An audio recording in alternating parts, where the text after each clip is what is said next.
Hello, everybody, and welcome to the show tonight.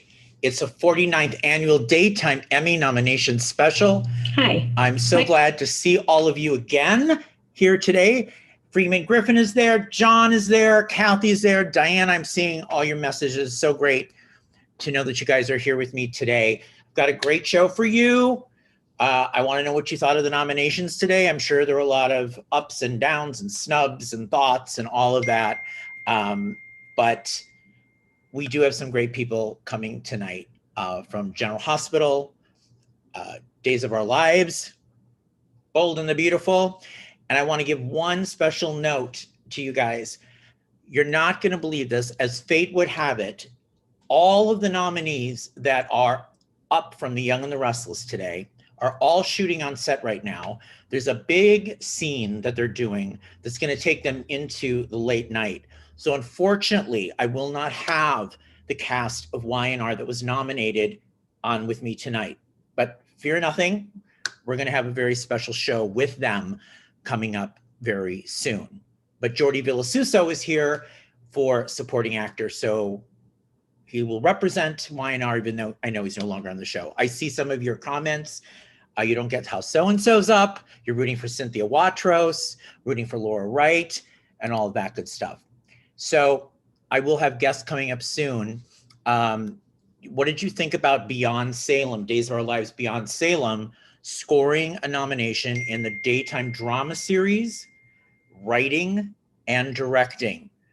You know what I'm saying? First time ever, they kind of broadened the category. So now limited series are actually can be part of the nomination process. It's a bit of a change, and I don't know what you guys thought of it. So that was really interesting.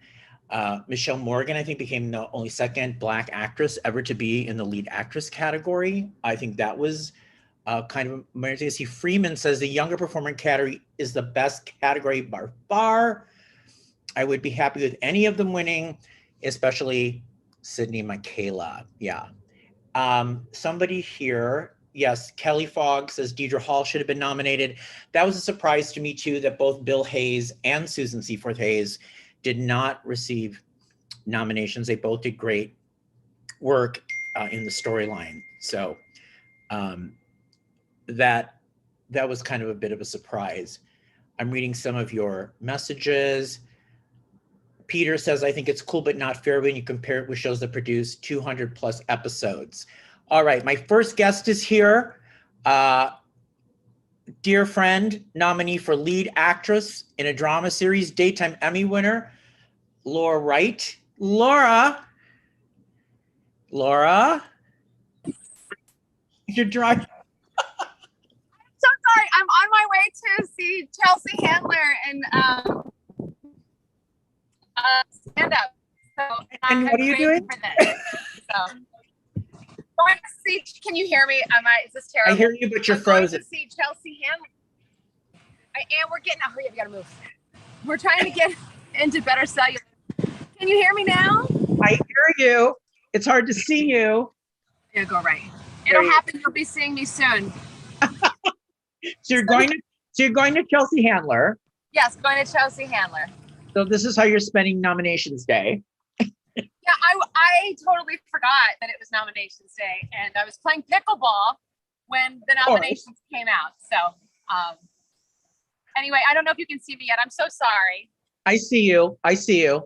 Hi. Hi. But big kiss for you. You know, I'm very excited about this nomination. And it was a fabulous year for you in 2021 in story. And I was wondering, what did you end up submitting and how did you decide? Because you had a lot of material, or I thought you had a lot of material, but I don't know what you think. You know, it's always funny when you go to pick because you're always like, you think you have all this material and then you go, oh, that's not really an Emmy or depending on the scene, if there's a whole bunch of people in the scene and it becomes a group scene, you always feel like it can be distracting and stuff. I submitted, I knew when I shot these scenes, they were going on the Emmy reel. When I shot the scene with Steve Burton, where Carly talked about the cup of coffee that Sonny made her every morning. And she then freaks out about Sonny being dead, and it's her first moment of like freaking out. And so I talk about this cup of coffee, and it was a great monologue they wrote for me about what it's like after someone dies to get up and make the cup of coffee, but it's never going to taste the same because the person who made you your perfect cup of coffee isn't there anymore. So I feel like it was a really real monologue because I think it connected to what a lot of people, go through when they lose their person. And then I submitted scenes where I find out that Nina knew, and scenes with Kirsten and Eden, and then a really lovely scene with the amazing Sonia, Epiphany. I had a beautiful scene where after Jason's died that, she tells me, I saw how much he loved you. And, it was just a lovely scene that I got to work with Sonia and I made her cry. And I said, I'm putting this on my reel. So yeah, it was short and sweet because I think 15 minutes is a long time to make people sit through when it's 20 people sometimes. So I just kind of wanted to put out the best that I thought I had without, making people hate my face. Or mad at me. Or mad at you. Was there a strategy? You know how when everybody plays the Emmy game, it's like, are you telling an arc of a story? Did you just do scenes that you liked? How did you think about it that way, or just this is what I want to put forward? Well, you want to kind of have a story, right? A lot of my scenes were around death. So, I mean, I was looking at when I was watching like the scenes that people were saying, you should use this, you should use this. I'm like, God, all I'm talking about are dead people. I really wanted to find a funny moment, something really funny, but I didn't have a lot of funny that past year. There was no funny, Carly. There was no funny. There was one moment where, Carly puts, what's his name's mother, I steal someone's mother, which I thought was hilarious. And Jason was really mad at me because, he's like, and I love that he's like, we never would have crossed that line. I'm like, you're a killer. There are no lines. I just, and Bobby was taking care of this old lady. So is there a better, nurse on the planet than Bobby? So I tried to find funny because I really I wanted to have a not just yelling or crying, right? Because that's what you think of when you watch Daytime, or a lot of people do. I really wanted to bring something that I found entertaining as a whole, but I just didn't have that. So at that point, I just was like, what are the scenes I'm proud of? And that's what I submitted. But they were very gut-wrenching. Oh, thanks. I mean? I was such a big fan of, and we've talked for so many years, but I really was kind of blown away by the work in 2021. They gave you a lot of story, and it was always so gut-wrenching for Carly, right? She was like, she loses Sonny, she loses Jason, she loses and she loses Sonny again. She's the mob boss. But in a whole different way, right? The mob boss, boy, I looked at that. If I could have, I mean, and that's the other thing too. You're asking people to like your work out of context. And I understand that. Like there were so many people that loved the mob boss scene.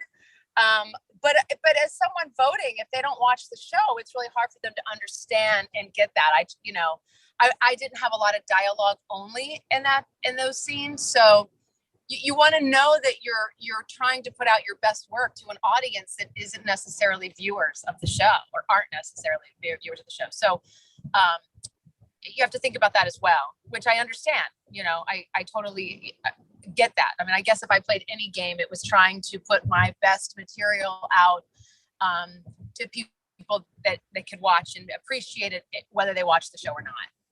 Did Wes weigh in? Oh, always. He always weighs in, but in a good way. Like he's always like, it was great. It was great. Like, he's supportive, from sunrise to sunset. So, And so now you're in the ladies with Cynthia and you. Yes. I mean, how amazing is that? Like, I love that. She was the first text that came through. Yeah. I know. Amazing. And this is now how many nominations? Do you know?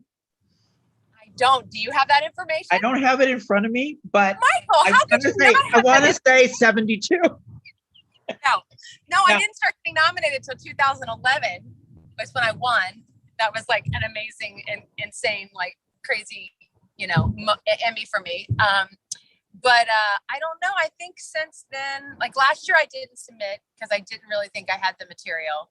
And I think that's important to know, right? Like, right. When yes, I think it's important I work a lot, right. but if I don't have the stuff, then why even why even be a distraction from the people that show up and do the hard work, right? And I'm a big supporter of that, and for all shows, not just mine. But and now the Emmys are back to being live in person, like at an event with a red carpet and like on a stage and all of that. What do you think about that? Because we've kind of gone through a couple years of. Oh, well, we had a couple. Well, I mean, the fact that they could do anything for the past few years was great. Because it's nice that we didn't lose daytime. That the daytime Emmys weren't like casualty of the pandemic, thank God. But coming back to TV, hell yeah, CBS. I mean, that's amazing, and I'm super excited. I can't wait. I'm excited for all the shows. I'm excited for all the EPs and all the producers that they get to show up and have a fun night when they're the ones that actually do all the hard work really behind the camera. I love it. Were you exhausted in 2020? Were there times you went home after all of what you went through? Like, I'm like, we're exhausted watching it. Well, yeah, I mean, thank God for our breaks, because we do take, it's a 101. Sorry, I'm also director. I'm co-piloting as I'm talking to you. Driving with Laura. Yeah, I'm always the co-pilot. But we have the breaks, which is great. Honestly, it all hit me probably a few weeks ago. Like going this last break that we just had, I think everything hit me. I do remember after I walked in on Sunny and Nina in bed together, I just said, oh, thank God we got to this point.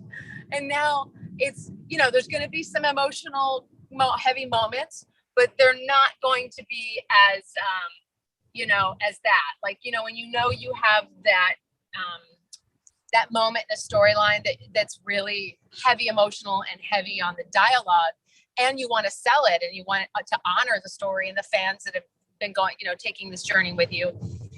And when that's over, you get to go, oh, okay. After Nina, you're freezing up. Lost you. Am I frozen? Now you're there. Okay. Yeah. Kind of. Okay. They're saying 6 nominations in the chat room. Does that sound right? Yeah, from 2011. Yes, I'm going to say yeah. Okay. I have no idea. I don't pay attention to that, Okay. So, does that make me bad? I don't know. I never know that kind of stuff. Well, what I always have respected about you is I truly feel that you're a true champ of the genre. Like you are someone that, speaks up for it and promotes it and, all of that. You don't always get a lot of people continually to promote it as a goodwill person who believes in it and the work that people do. And I just think the people in this genre just don't get enough credit for what they do and endure day in and day. I definitely feel that. That we don't get enough credit. And I say this, I'm a cheerleader for all of daytime.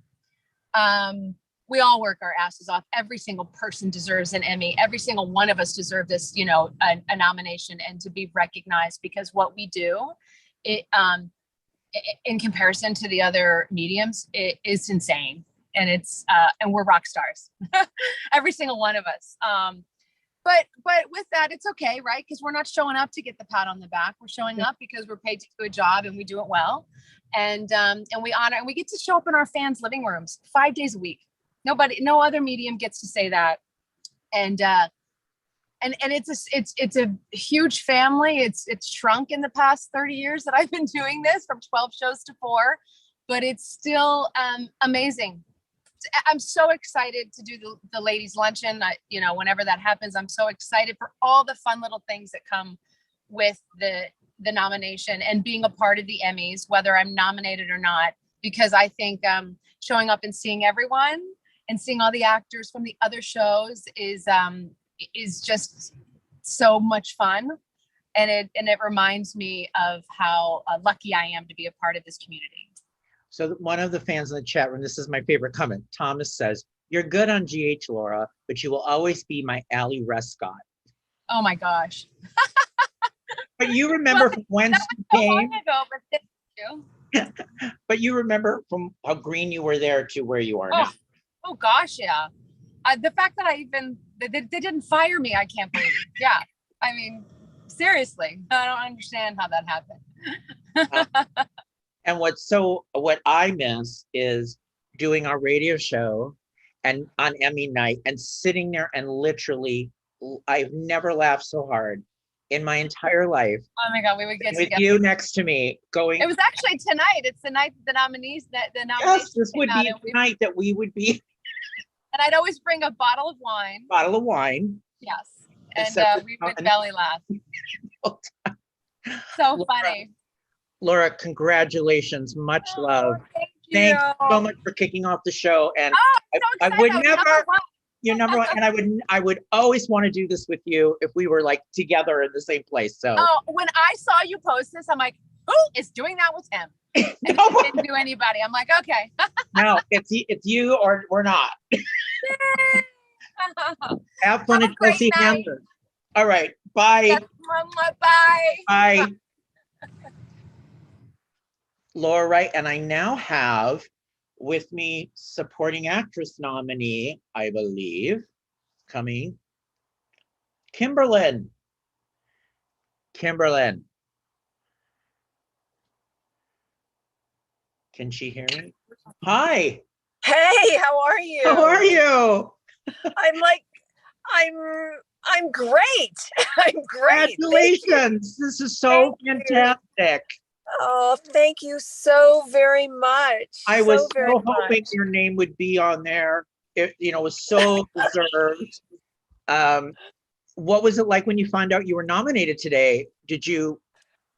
What was your it was exciting to say the least. I was working on my avocado ranch. We're in the middle of picking season, and I got this phone call from Brad Bell congratulating me, and I knew that nominees were, the nominations were coming out this month, but it kind of escaped me because I've been so busy working, and it was fabulous. It was the best phone call in the world to receive. Now, what scenes did you end up submitting that landed you the nomination? Because the fans always want to know what did you go with, or what is it? I've got to be honest. We originally thought of going with something that kind of told a story that revealed, the comeback, seeing my son, introducing myself to him, and where it went from there. And then I had so many actors on the show chime in and say, well, I hope you included this scene. This is one that really stood out to me. And I hope you included this scene. And I ended up doing really quite a broad range, a mixture, not only of, my comeback to the show with my son, but a lot of scenes with Deacon, scenes with me by myself talking to Stephanie Forrester in hell. There were so many incredible things to choose from this last year that I was blessed. I was lucky. Incredible. Everybody was rooting for you, though. That was when the fans were always saying, Kimberlin Brown better be in this. Kimberlin Brown better. So thank you. People took notice. You know what I mean? And it's always nice when you're back on the canvas and back on the show, and you have a strong story. And this time you have a story. And this year, I don't even know. I think you have another nomination coming next year. This is like so dramatic. So dramatic. Yeah, I know this new year has been phenomenal as well. And I can only tell you there's more to come. It's amazing what the writers and the producers have come up with for Sheila this time around. And I've got to tell you that all the years I have been playing this character, I am having more fun than I ever have before. It's the sort of thing where I get a new script and they even surprise me. It's like, oh my gosh, you've got to be kidding me. This is what I'm doing this week. And it's just fun. I'm having so much fun. I just want to know how how do you as an actress go from, when they make you do those close-ups where you have to be really scary and frightening and deranged, like you have to go from that to not that to that. Like, is Yeah, there something that's more challenging for you to have to play? it's it's more fun. It's more interesting. It's challenging for sure, because the one thing about Sheila is there's no wrong. So I get to experiment with her every single day. And I look for those opportunities to make things different. And I've had so much to do that it's really been a fun challenge to keep it interesting. And I'll tell you, if it weren't for what the writers and producers were giving me to work with, we probably wouldn't be having this conversation today. I'm so lucky to be included with such an incredible group of women. I'm very happy today. No doubt about it. Who's the first person that called you, or you called after Brad? Like who did you call? Well, Brad called me, and it was right. awesome phone call, because he said, well, when you come back big, don't you? And it was like, yeah, I try. Thank you. And then obviously I told my husband and my kids immediately, did a family group text and called my mom and dad. And just, Cinco de Mayo, I'm celebrating with my mom and dad right now. I just came out to the car to talk to you. I so appreciate you doing that. I know you were having a dinner with them, and I'm so glad you did it. But I just want to tell you, there is in the chat, people are so excited for you. Kimberlin brought so much in her choir moments. Her body language is amazing. The way she acts in her eyes. Kimberlin for the win. Oh, wow. Thank you so much. I adore Kimberlin and don't understand how Sheila hasn't been redeemed yet. Well, you never know. I don't know. You never know what's to come, but I can tell you, I'm so blessed, and I thank my fan base enormously, and to be nominated for an Emmy and to be nominated by your peers is just, it's huge. It's wonderful. I was nominated one other time for my work in 1992. So look, here we are 30 years later, still talking about this. I'm just like, wow. Isn't that amazing? Yeah. Amazing. That's what's so great about it. Like, to know the people I've known for so long and to see there is second things can come back around. You always hope in your life things can come back around, or you get another opportunity. And I just think that's what's so wonderful about it. How did you play that suicide scene on the roof? Yeah, that doing location things are always a challenge as well, because you're dealing with so many outside elements, and we had so many sound problems that day being next to farmers market. There's one rooster that lives there that just would not stop crowing. You've got the wind socks, everything else, but for me, standing on that ledge, that's where Sheila wanted to be. She didn't want to be there anymore. I mean, she killed the one thing that mattered most in her life, and the one child that was willing to let her in, the one that was willing to give her a chance. And you just kind of draw on those things. You can talk your body into anything. People do it every single day. You're happy, the more people you tell about it, the happier you become. You're depressed, the more you talk about it, the deeper in that hole you go. And my acting coach always told me years ago when I was studying with her that people convince themselves of things every single day, Kimberlin. And as long as you can convince yourself of what you're doing, but you're doing it out of love, there are going to be people out there that sympathize with you for the mistakes that you've made. So that's the way I've always approached Sheila, trying to make her as real as I possibly can, and I like her to be a character, not a caricature. So. Right. And because I know that you based her off Misery, right? Originally. Oh, you're so right. I just remember a conversation about that, and it sticks in my mind. It's very Kathy Bates Misery from the beginning of it, right? The one thing, the very first time I auditioned for this part on Young and the Restless, that's one thing Ed Scott, who is now my producer on Bold and Beautiful as well, he told me there is no wrong. He said, Kimberlin, think Kathy Bates in Misery, where I love you, I love you, I love you. And then you're breaking somebody's feet the next minute so they can't get away from you loving them. And that's the beauty of Sheila. Like I said a little earlier, there is no wrong. I can explore and do things that are completely different from a lot of characters in Daytime because they have a set character and a set demeanor and all of that. And the beauty about Sheila is you never know what's coming next. They're asking, do we want Sheila to be redeemed? She needs to keep creating chaos. You don't want her to be completely redeemed. I mean, now I don't know.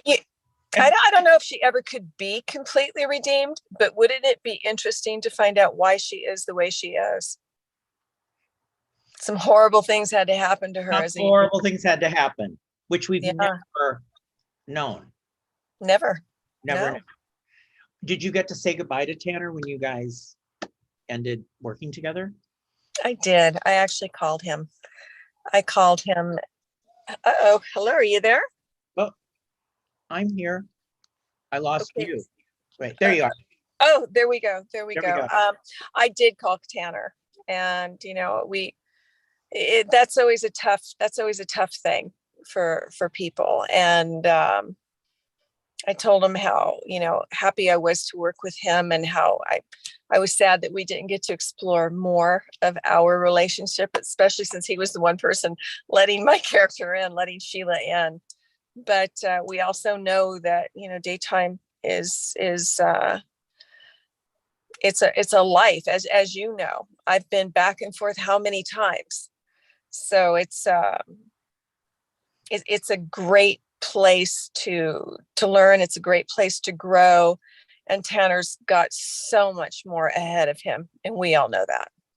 Yeah, it's a full circle moment, they're saying, for you, actually, all of this. And I was saying, now the Emmys are going to be live. They're actually going to be in person. There will be a red carpet. You'll have to get dressed up. How do you feel about all of that? Are you excited to do that kind of thing, or is it like, I hate these kind of things? It's work to, put yourself together for red carpet. No, they've always been a lot of fun for me. I enjoy the red carpet events. You never know who you're going to meet on that red carpet. One of my fondest moments in New York was when I had Aretha Franklin, right there with me, and found out that she was a huge fan. It was like, wow, here's like one of my favorites of all time who admired my work as well. And the red carpet events are phenomenal. They really are. You have a chance and an opportunity to meet people that you would never expect to be there. Oh my God. Did you hear from Jacqueline McGinnis Wood today, or anybody, Catherine, or anybody? I have heard from everybody. I've received videos, I've received voice memos, I've received text messages. It's been an amazing day. It really has. And this time around, going back to play Sheila, and I've told many people this on the show, it's more like a family. It truly is. And the outpouring of phone calls and videos and text messages and voice messages has simply solidified that. It really has. It's been an amazing day for me. Well, I'm just going to send you off with a couple comments. Kimberlin, so excited to see you get this recognition after all these years, Thomas says. Oh, thanks. I mean, that's basically what they're all kind of. Wow. So, yeah. Well, I'm thankful. I really am. I'm blessed. And I wasn't sure that I'd ever have this opportunity after all these years. And like I said, this is a wonderful individual achievement, but I couldn't have gotten here without the whole collaborative. I mean, the writers, the directors, the producers, lighting, behind the scenes, hair, makeup, all of the rest. And to all of those other women that were nominated as well. I couldn't be more happy to be a part of that group, truly. And congratulations to all of you ladies as well. All right, well, you go have a good time with your folks, and a okay. Good de Mayo. Much love, and I will see you at the Emmys. Hey, thank you so much. And thanks for letting me be just me today. You look I appreciate it. look great. Okay. Bye, All right. Kimberlin. Bye now. Oh, so great to see her. It was so great to have Kimberlin. Yay. All right. Hey, thank Everyone's you. so happy. Bye. Everyone's so happy for Kimberlin, so deserved. I'm seeing all of your comments. She's definitely a fan favorite for everybody. I'm reading some more of your comments here. I see that you say it's so well deserved. You totally agree. Best of luck for Kimberlin. Yeah. Answering some of your questions, you about The Young and the Restless. I see some of you are asking if Jason Thompson will be here and all of that. No, Jason Thompson will not be here. And that's because The Young and the Restless is filming a big scene, group scenes right now till into the evening. So Jason and Brighton James and Melissa Ordway and Michelle Morgan, I mean, everybody that literally is nominated is working on the Peter Bergman. They are all on set right now at YNR taping. So who knew that when the nominations came out that they were going to be taping late into the evening, but that's kind of what happened there. We have more stars on the way, so stay tuned. Wanting to know from you guys, so you know that Beyond Salem, Days, General Hospital, you know who goes up for the daytime drama. I'm wondering who you hope wins the gold. All right, here we go. Jordi Vilasuso is coming up here. Hello. Hey. I like it. Congrats. How are you, Jordi? I'm doing very well, my friend. Very well. Thank you. What a lovely thing to happen. Yeah, right? So That's... Jordi is up for supporting actor for his performance as Ray Rosales on YNR. Jordi, what happened when you found out? And how did you find out you were nominated? Are you frozen? You're frozen. Okay, Jordi's frozen. Jordi's frozen.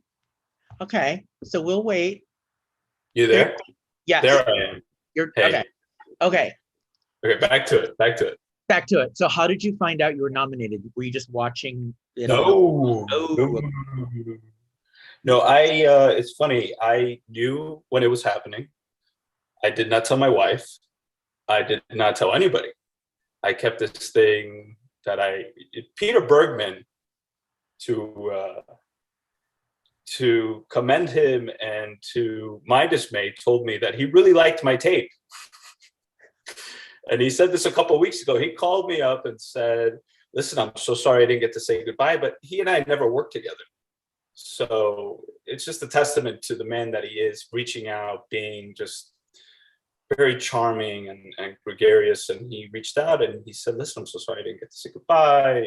We miss you. I love what you brought to the show. And by the way, with his Peter Bergman voice, I love your tape. I was like, what? He's like, oh, I saw your tapes. Beautiful work. You're going to be great. You're going to do great. I was like, wow. And so that to me, that's like my currency. That like means so much when somebody would actually go, somebody like Peter, who's been nominated numerous times, has such an estimable career in this genre. It's like, wow. So since he told me that, I was like, well, this could actually happen. And I kind of wrestled with that. It would come, it would leave. And I was just like, you know what, I'm just going to give it to God. I'm going to just like let it be. But that was a hard thing to do, especially yesterday, especially last night. Couldn't sleep and knew it was happening. So my wife and I got busy with some other work. And around 11:20, I was like, it probably didn't happen. I didn't hear anything. And right then and there, boom, Maddie Kane called. Saw his name appear on my caller ID. I was like, all right, here we go. So great. So what did you end up submitting that got you the nomination that Peter Bergman loves? Right. Well, it was truly like one of the, I think, media stories I ever got on the show. And it was like I think it was like a 3-month period, 2.5-month period where Ray was dealing with the triangle between Adam, myself, and her. And I submitted when I finally confronted her on it, when he had brought her flowers, and our director at the time, Owen Renfro, had written me saying, like, you need to bookmark that episode. It was tremendous. I was like, okay. And I had also felt like, for me, I had given a part of myself, like I took some risks, and we worked very hard. My wife and I worked very hard on that. And then all that confrontation with Sharon afterwards, and then confronting Adam, Mark Grossman's character, and then a scene with what was the other scene? The last scene was with Ray Lynn in the hospital.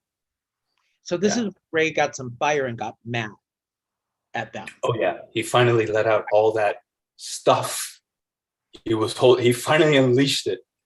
And when I got it, I was like, thank you. Because it was there. And I was like, man, I know he's got it in him. And I could finally unleash everything that he had been carrying for so long. Despite, having true feelings for her, and despite having tolerated everything that went on in her life. Because Ray, at the end of the day, was such a righteous character. Very chivalrous, always kind of had the strong moral constitution of what he stood for. But enough was enough. Like, he's not going to go through it. And that part of him is very tender. So he can't have that messed with. And I was so grateful to have that. So grateful to have that writing and to dig my teeth into that. Has it been 20 years ago since you won an Emmy on Guiding Light? Is this like, isn't it 20 years? It was 20 years for my first nomination. Right. And then when I won, it was 19 years. So basically 20 years. 20 years. Yeah. Okay. So what do you think of that? I mean, we were just beautiful. talking with Kimberlin Brown about full circle moments. Yeah. This is like a full circle moment, because I remember when you won on Guiding Light for it. Yeah, it was fun. It was fun. So fun. And so now here you are again in the supporting actor category. Yeah. Yeah. And I always love these stories. You got written off the show, and then here you get a nomination. Yeah. And everybody wants to know how you are doing, because they miss you. And there were so many fans that are here tonight. I'm watching their comments that love you. So, how are you doing? And I know it's sad to leave. But the outpour, the remarks, the feedback has just been tremendous. Tremendous. I read it and I'm like, there's a lot of love for this character and for me. And then I was like, and that's really had a profound effect on leaving the show and how I handle, leaving a show, getting let go for a show. That's been amazing. So I'm super grateful to the fans. We had a beautiful conversation, you and I, to my friendships, and my wife and my kids. Michael, at the end of the day, this is the gig. Whether you're doing movies, TV shows, ultimately they come to an end. I mean, this is probably one of those that's like daytime, this show in particular, other daytime shows, they seem to have this beautiful longevity. But for me, I've done 4 of these. And when I started on daytime, there were 10 soap operas. Now there's only 4. And it goes to show, like, the landscape is changing. You have to roll with it. You have to, and I was able to put my creativity towards other things.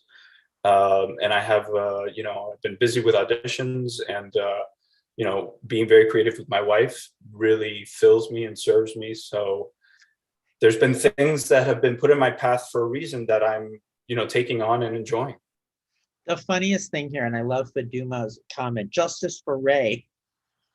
Justice for Ray. Yes. Long live the Rosales family. Oh yeah. There's that, getting that. Yeah. I mean, it was wonderful what they were building and what they built, and then obviously things happen. Right. and all Yeah. of that. What was Caitlin's reaction when she found out you were nominated? She had no effing clue what was going on. She's like, "What is wrong with you?" Like, I was just like, "Hey, can we work on this? Because I need to focus on something." And then when I found out, and I told her that I was keeping inside, she's like, "How could you do that? How could you not tell me that this was happening today?" And I said, honestly, I didn't want to jinx anything, and I didn't want it to be like a thing. So I had to make the thing inside of myself. Like, the thing wasn't for you. It was my thing that I had to deal with. And I'm sorry if I was a jerk or an a-hole during it, but that's just what happened. So it's a whole new episode of making it work. Oh, we'll be up. Next episode, we'll be talking about this. Yeah. You better believe it. Yeah. So Jordi has a new podcast with his wife, Caitlin, Making It Work. You have to listen to it. Tell everybody a little bit about it. It just like quickly. So Making It Work is a podcast where we investigate how couples make it work in their relationships, how they find love, what their hacks, or what I call the MAC, the marriage hack, is. And we're interested in just people's stories of redemption if something went wrong, or how they keep the love alive. This week we have Katie Morton, who's a huge YouTube therapist, on, and it's fantastic. We're giving out so many great tidbits of how you can MAC it in your relationships. So we're having a lot of fun, and we're getting a lot of interesting people jumping on board. So it's great. It's great. All right, Jordi, thank you so much for coming by. Congratulations. Woohoo. Thank you. We'll be talking more. I look forward to seeing you. I'll see you in person. In real life, in person. In real life. All right. See you soon. Right. See you. Bye. Buddy. Bye. Buddy. Bye. Bye. And now Kelly Thiebaud is coming from General Hospital supporting actress nominee. Hey. Can you hear me? Yes. Wait, I'm hopping on my Okay. hopping on my Wi-Fi. Sorry. Hi. Didn't realize I was gonna. Let me just button my shirt up a little bit. Jeez. Didn't realize you could see so far down. Okay, I'm ready. Okay. I called this. I said You totally did. You totally did. I totally did. So tell everybody, Kelly, what you ended up submitting that landed you the nomination. Do you remember? Do you know? I remember bits of what I submitted. Yeah. I mean, you know, you try to just like cram in your best stuff from the year. You don't know how people are going to resonate with it. And I really don't know what parts of my reel resonated with the voters. I'm so happy and thankful and grateful and appreciative that they liked the works that I did. And I got this nomination. I know I submitted the breakup scene with Britt and Jason. I submitted when Britt tells Carly that Jason is dead. I submitted when Britt and Jason are on the run and Sam comes and tries to like, hey, here's the passport, Jason, you and I, let's go. And she leaves and Jason's trying to tell Britt, like, I'm gonna take you to like Sunny's Island and you and I are gonna part ways. And we had like this really great back and forth conversation. And then I think I submitted one more scene. Can't remember what it was. Was it Huntington's? Yeah, it might have been when I found out I was diagnosed with Huntington's. Yeah, I think that was it. Yeah. They were amazing scenes. Now, Steve was great with you in those scenes, would you say? Yes. Yeah. You know, Steve and I, it's a crazy thing that happens sometimes when you work with someone. I don't know why it is. I guess it's in normal life, you know, you connect with people or you don't sometimes. And Steve and I, for whatever reason, we just really had this like incredible chemistry to the point where as our relationship grew and we were working together more, even just like having him in the room while I was doing a scene would make me emotional. It was very weird, but he gave me so much, not only just with working with him, but support, and like he stood up for me, and he was just an incredible scene partner. And Laura was a scene partner of yours too. And the two of you together was really, some of those scenes were heartbreaking, right? Yeah. They So, were hard to shoot. Yeah. like the bridge. Wasn't there the bridge scene? The one I Yes. played at the convention. Yeah. Yeah. That scene was, it's a touching scene for me. I thought it was very well written, and Laura is just a phenomenal scene partner. She always brings her A game, which makes you step up. And I feel very fortunate. Last year, you know, I got to work with some really, really talented actors that have been in daytime for a long time and have an amazing reputation of being incredible, hardworking actors. And I feel so fortunate to get to work with those people. Okay, well, the fans here are going crazy. They love you. The breakup scene was epic. Oh, Um, thank you, fans. there are some good scenes, Kelly. Kelly, no one has ever been able to explain the name where Westbourne originates. Can you help me? God, where do some of the names on soaps originate? Let me tell you, I have had to say some of the strangest names, and I'm like, where do these writers get these names from? I actually have no idea. I've never asked that, but I go to work on Monday. I will ask that on Monday. Find out, get back to us. We will. We'll do a Twitter. I'll release it on Twitter. The big news. So who did you call initially? Who's the first person you called when you found out? I called my boyfriend. And boyfriend said? Boyfriend didn't answer. Boyfriend is actually in London. So he's 8 hours ahead of me, and his family was in town. But we did actually finally get to connect, and he was over the moon, very happy, sent me a bottle of champagne and flowers and balloons. And yeah. And then I called my manager, who has been with me from the beginning. We've been working together for 11 years, as long as I've been acting. And he's seen the highs and lows and has supported me all the way. So this has to be very touching. It's crazy. Amazing. It's so crazy. I'm like, I go in these waves where I'm like normal Kelly throughout my day, you know, and then it hits me where I'm like, I just got nominated for a Daytime Emmy. Wow, it's like, it's taking me a minute to wrap my mind around it. And I bet you never thought from whence the bridge to here. Never, right? I mean, the arc that she has had, it's been a journey, and the fans, I'm so grateful for you guys for just maybe loving her sometimes, maybe hating her sometimes, but yeah, it's been a ride. Oh my God. Well, thank you for taking a few minutes to pop on. I didn't want this night to go by without seeing you, at least this way. Yes. I'm your biggest backer and fan here. So I love you so much. Thank you so much. And I'm so happy for you and proud of you. And I'm willing this. I knew it. Yes, you did. You did. Thank you for starting that train. I appreciate it. All right. Much love. And we'll see you, each other Michael. soon. Okay. Yes. Bye, Kelly. everyone. Thank you. Bye. And now coming up with us is Mr. John McCook from The Bold and the Beautiful. Hello. Hi. Hi, John. How are you? I'm fine, and I just realized I haven't looked in the mirror today. This is frightening. Oh, that's you. I'm sorry. I am frightening. I am. No. Really frightening. How are you? Congratulations on your nomination.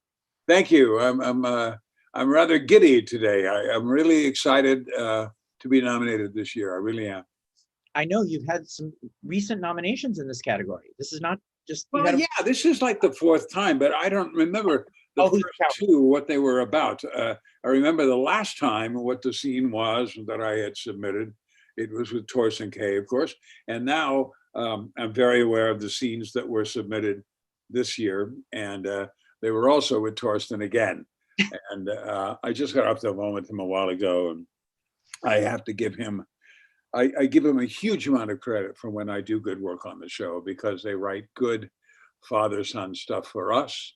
And we love playing those things and enhancing them as we can. So do you know what scene was it? Do you know which one? Yeah, it was, well, you know, that whole story last year about Eric's unable to fulfill his wife sexually. And then he made a choice. He made a terrible choice to allow his wife to go outside the marriage to fulfill those needs as long as she stayed with him. And I how do I justify that? And in my own mind, but I was very glad to be able to justify it by the scene that ended up being played, which was he did that because he does not want to be alone in that house. And that's what the scenes were about. They were about everyone leaving, Ridge and Felicia and Kristen and Rick and Bridget. Everybody leaves. Stephanie too. Everybody leaves, and he's in that house alone. And it was good to see a mature character spilling that emotional fear. And that's what the scenes were about. Yeah, I remember it. It was so heartbreaking. It was, and it was like man was, because you don't see Eric do that, and you see this man just telling his truth, like, hey, you guys don't realize how lonely this is for me. Yeah, how isolating this is for me. That's and, right. And I thought it was so touching for anybody that's not, as we get older, things change. Yeah, they do, and marriages dissolve or become less than you want them to be sometimes, and unless you're one of the lucky people in this world, as it changes, things have to be compensated for, and Eric was commenting on that, and that's what the scenes were, and I was very happy to be able to play those scenes. Brad Bell called me up to the office a couple of years ago, and he said, I'm going to ask you if you're willing to do this. And he said, and he explained the storyline. And he said, if you're queasy about it, if you don't want to play it, I understand. And I said, no, I just, of course I'll play it. I play anything you write for me, but I just don't want Eric to be pitiful. I want him to be, he can be sad, but I don't want him to be, I can't do it anymore. He wasn't pitiful. He was angry and upset. And he made some emotional decisions that he rectified later. Yeah, and so I could watch him go through those things.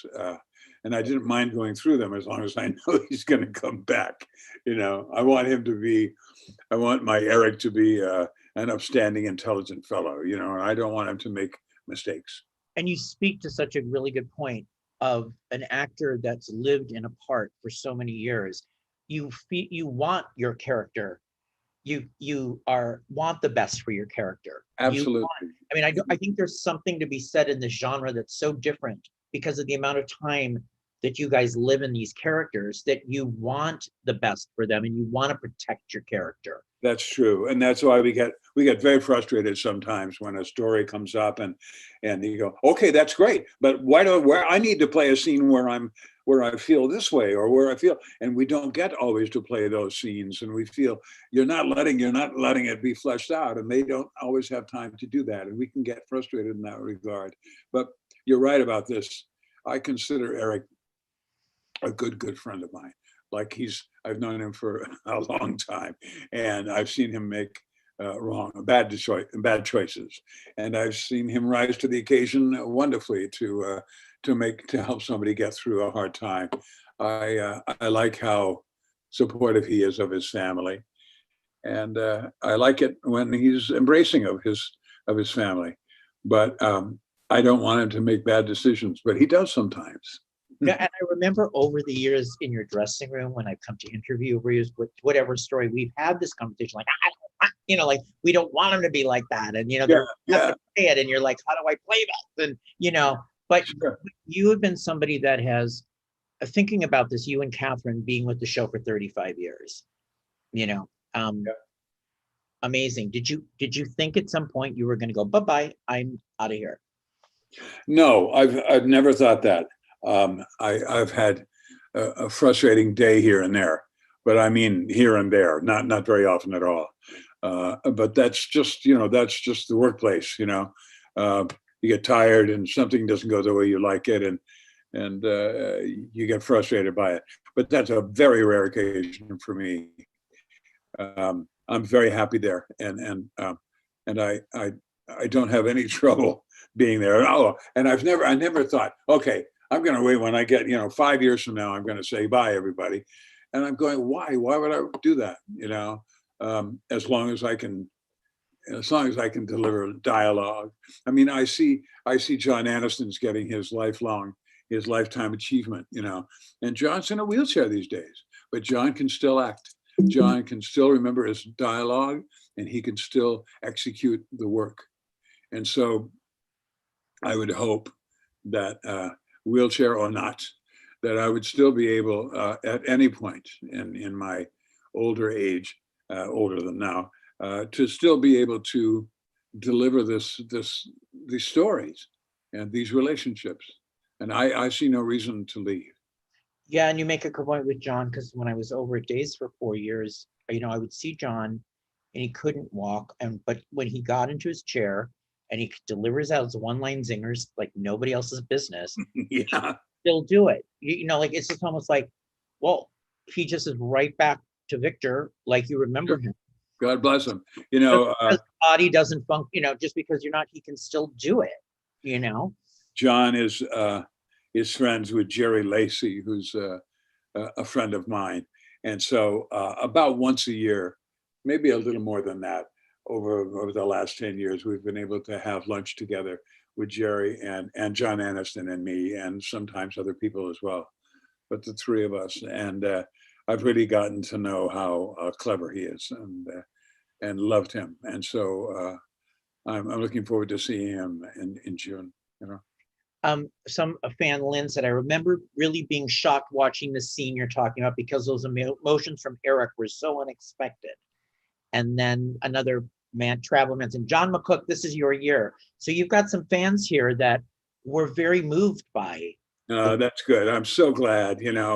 I was worried that only older people are going to really like the scene, but that's simply not true. But of course, older people do identify with it much more.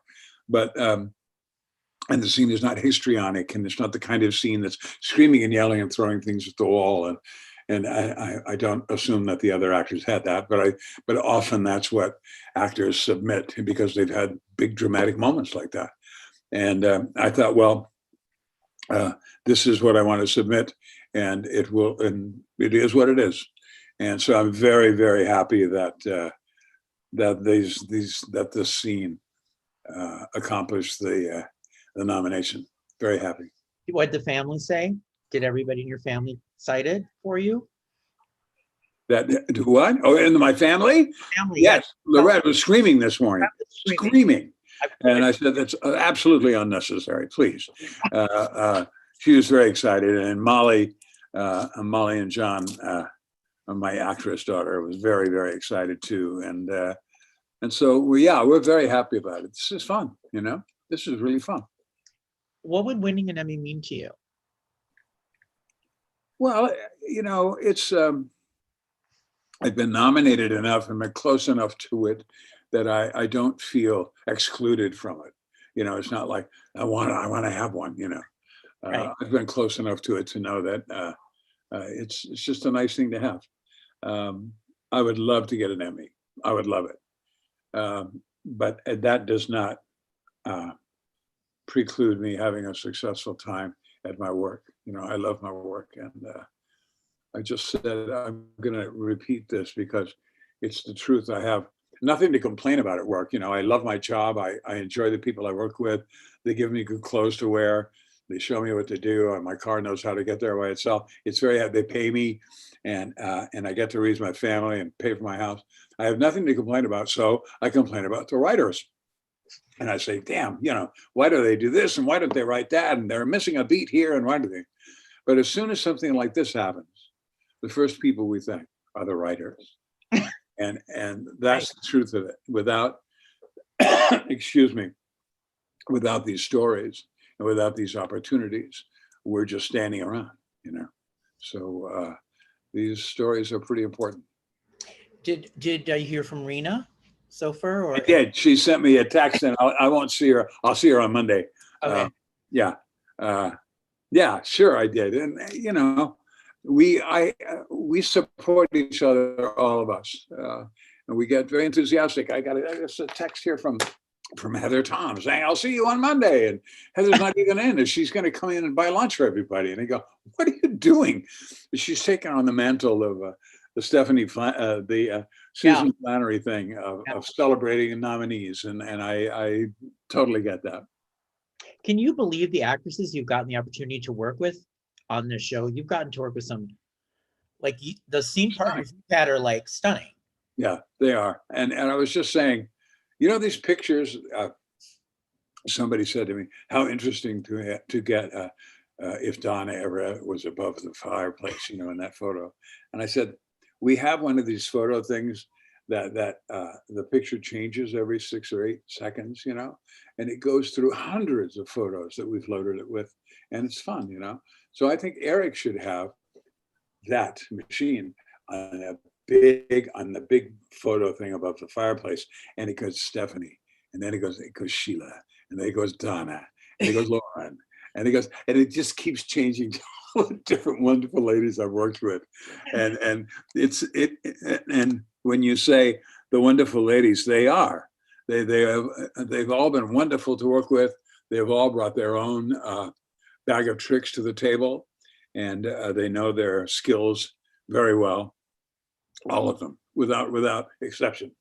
And I'm enjoying right now working with Jennifer Garris, because Jennifer is different than she was 10 years ago, you know, and she's more womanly now, and she still does a bit of the honey bear thing, which is so old, and you know, and we're too old to be doing the honey bear thing. But at any rate, you know, now she's a woman. She's more of a woman now, and we really enjoy the scenes that are coming up. A lot of good conversation between the two of them, not just you know, fooling around. I have a message from George. He said, amazing actor who've been in the business for a long time. You have love from all your fans. Oh, that's great. Thank you. I'm so, I appreciate that so much. We forget there are hundreds of thousands of people out there watching us every day, and we forget how enthusiastic they are. And it's heartwarming and very, very encouraging to have that kind of message. The connection with the audience in daytime that is just not anywhere else. Kimberlin and you in the same year, they're saying, wouldn't that be amazing if Kimberlin Brown and John McCook both won Emmys? It would, and we're not even in scenes together, you know. Yeah. Well, we've got some scenes we could show you, you know. Well, maybe they'll put us together if we could do that. Who knows, you know? They can do anything with that character and have. And Molly, her career, your daughter, has been doing a lot of things now. Yeah, Molly's been really successful. She did quite a few things coming along, you know, Good Trouble and other stuff, and then she got onto Last Man Standing, and she got 3 full seasons of that. Very proud of her work on that, and she learned a lot. Not that she didn't know a lot. She was very skilled and talented to begin with, but working with those people who had been together for so long and had their sitcom chops were in great shape. And she fell right into that very well. I'm very proud of her. Yeah. And so she's doing what everybody does when they don't have a job. She's auditioning now again and reading for new pilots and films and stuff. And she goes, well, how come I don't get anything? And I say, you will, you know, you wanted to be an actress, and now you are. And now you're nominated with Peter Bergman, who I think you've been nominated with before, right? Yes. Bergman, Jason Thompson. Yeah. Look, Martsolf, you know. I don't get to, I can't say that I've seen the others. I've seen Peter, I've seen his work. I don't sit and watch Peter's work, but I've seen it, and I have great respect for Peter's work ethic and his skill and talent. My favorite thing about the last time I was nominated, I did not win. I don't recall if he did or not, but we were at the Pasadena venue there, and afterwards we went next door to a big party next door, and there's a photo of Peter and me sitting there in tuxedos, loosened up, having a drink, and just sitting and talking. And it's a great photo of the two of us.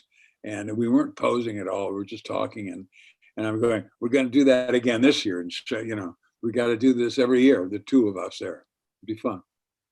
Amazing. Yeah. Well, John, congratulations. I always love to see you in the mix in this. Thank you. And, Thanks. and again, like I said, it's what I love that you said, because we don't know what everybody submitted, right? So knowing that you submitted that, I so remember watching that when it happened, and That's it really great. broke your heart. So Good. excellent choice. Excellent choice. And I guess you can give a little bit of it to Torsten if you want, but yeah. I appreciate you having me on, and thanks for your enthusiasm always, and good for you, you know. And I'll see you hopefully at the Emmys. Yeah, I'll see you in. I haven't seen you in like several years. No, I haven't seen anybody, you know, in anybody. Press, you know, except for the people I work with, and my family, and maybe 4 other people.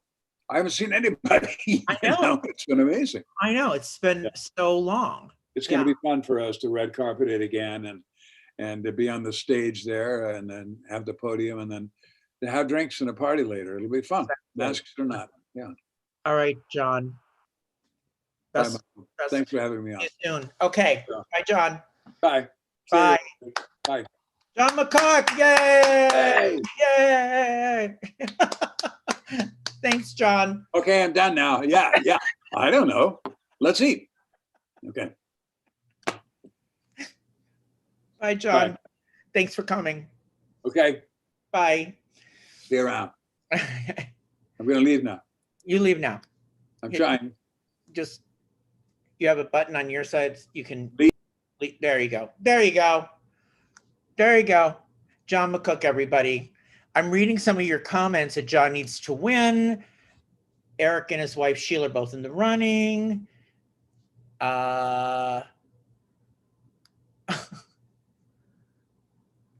Yeah.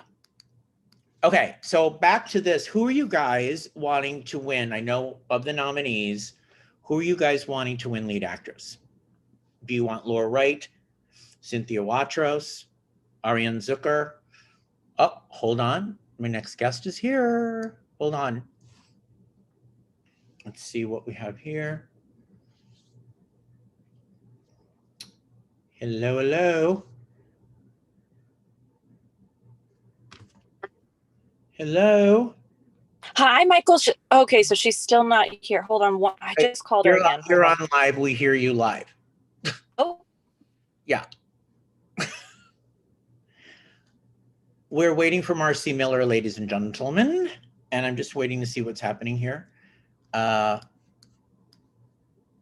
hold on. Anyways, as I was saying, Marci Miller, Ariane Zucker, Laura Wright, Cynthia Watros, Michelle Morgan. Who do you guys want to see win the Outstanding Lead Actress in a Drama Series award? And who do you think was snubbed? Is there somebody you think you should have been in there and is not? Wanted to know. I see you saying, I see here. Freeman is Cynthia Watros. Peter is Watros. Alexandra says Ari Zucker. Kathy said Laura. Kat, Michelle Morgan, or Ariane Zucker. Senior Queen 08, Laura. Javaris Montgomery, Laura. Jane, Laura. Cynthia or Michelle from Sherry. Watros or Miller, Watros. Cynthia, Darn Love, Cynthia. Kelly said Marci. DAJ said Marci. Travelman said Deidre Hall. Kat said Deidre Hall. Well, she's not nominated. That's a whole other story. Laura Michelle. Freeman said Kirsten Storms was snubbed. Yes. Troutwellman says Deidre Hall was snubbed. And Chris is saying Cameron Grimes was snubbed. Okay. There were snubs, huh? Okay. Tom is saying Laura or Ariane. Jacob Marquez is for Cynthia. I don't know. I'm seeing a lot of Cynthia here. Yeah. And Marci. Okay. So that's that category. But now, what do you guys think for lead actor in a drama series? So, who do you want for that? Do you want Peter Bergman, Jason Thompson, John McCook? I'm just wondering who you guys are thinking should take it. Let me know. We're waiting for Marci Miller. She was going to be with us. And I think we're having some technical problems with Marci. So obviously I'm killing some time. So I'm reading what you think. Okay, John McCook hands down. Luther says Peter Bergman. Okay. Freeman points out it's been 24 years since Cynthia won for Crazy Annie and Guiding Light. And I remember I was there when she won at Radio City Music Hall in that princess dress. I remember. Now here is a bunch of people. James Reynolds. I forgot to mention James, Eric Martsolf. Those are the other leads. So it's Eric Martsolf, James Reynolds, Peter Bergman, Jason Thompson, John McCook. Okay, in answering the question, the eligibility was up to December 31st of last year. Okay, for when you could, for what the performances were based on. And I'm watching here. I see people believe Michael Easton and Josh Swickard should have been nominated. I see that. I think James Reynolds did a wonderful job on his reel though when Abe was shot and they did that one man episode, standalone episode for him. So that was pretty sensational of him. Just reading an update about Marci. Hold on, everybody.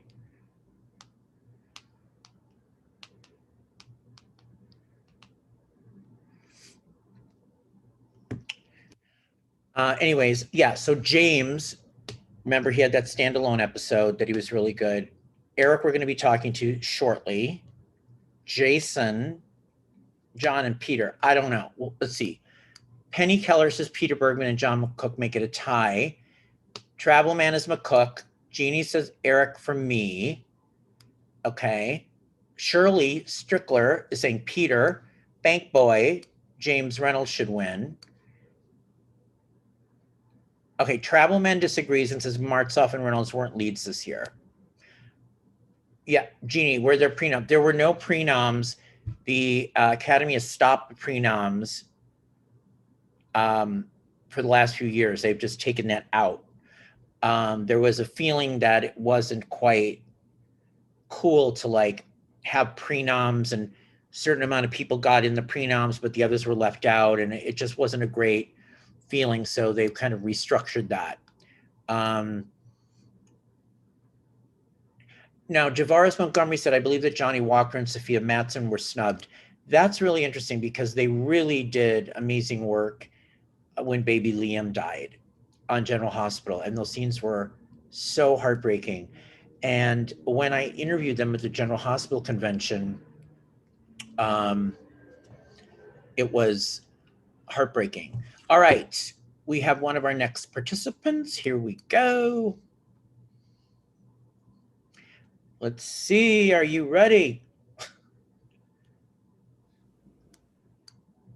Hey, hey, hey. Hey, how's it going? Hey, did I not call this? I said this, I called this, what, a year ago? You're so sweet, Michael. I mean, you may have seen this coming, but I did not. So so at least one of us. Nicholas Alexander Chavez, everybody. Spencer Cassadine, younger performer nominee. What happened when you found out you were nominated? Oh my gosh, I freaked out. I mean, so actually, Mara, the editor of Soap Opera Digest, was the first person to tell me. She's like, she sent me, she's like, I just saw the press release and I just wanted to tell you huge congratulations. So I'm freaking out. And then I just got flooded with a bunch of calls from friends and family and agents and all that good stuff. So it was just really a wonderful day today. I feel so blessed to be, in the running with such amazing, talented actors and actresses. So what ended up on your reel? What scenes did you go with? This is what I put a lot of thought into my reel, actually. I think I kicked it off with that scene in Windermere after my dad had just pretended to stab me. And I essentially say, like, you invoked my mother's name to manipulate me into confessing to being the stalker. And I told him, don't call me your son and don't claim to love me, because someone who does that to me obviously doesn't love me. So I think I started it off with that. There was a lot of like the father-son stuff. And then there was a lot of Ava Spencer stuff too. So it was a combination of those. I remember like the interrogation scene was definitely in there. The you chose your face over my father scene was definitely in there. There was the scenes from the what is it? What is it called? The shipping dock. The pier? Yeah. Sorry. I'm like, my brain is fried. I just filmed for 12 hours in a row. I heard you were filming. The pier where I'm confronting my dad about killing Hayden. That's all in there. But it was cool. And it's supposed to be a 15-minute reel. I think that mine was about 10 minutes. Okay, good. You didn't, because some people are like, don't overstay and make the reels too long, right? I just wanted there to be no fat on there. I just wanted to get what I felt was good work, and I wanted to give people the opportunity to see that. So who was the first person you called? My dad called me because he was trying to watch it live on the talk. So he called me and he's like, I just wanted to say congratulations. And then I called my mom because moms need to know these kinds of things. So I called her immediately, and she was so, in tears, very, very, very happy. It was a wonderful moment. Yeah, really, really great. I mean, everybody was rooting for you. Everybody. I'm watching all the comments in the chat room right now, and this is just some people that are here tonight, but there were so many people rooting for you. Like, I hope, days before this came out, like, well, Nicholas better be in there, like you were their guy, like this guy better be in there. And a true testament to an amazing first year on that. Thank you. Thank you. Well, I've been very blessed to work with a lot of really amazing collaborators, and I came into such a strong storyline, and a legacy family with the Cassadines, and there was a lot of stuff that had been set up for me, and like I said, always just having the privilege of working with such talented actors and actresses has really helped a lot. Well, wait, your scene partner's here, one of them. Let's see. Oh. There he is. Hello. Well, hello. How are you, William? I gotta say, I'm having a good day. You having a good day?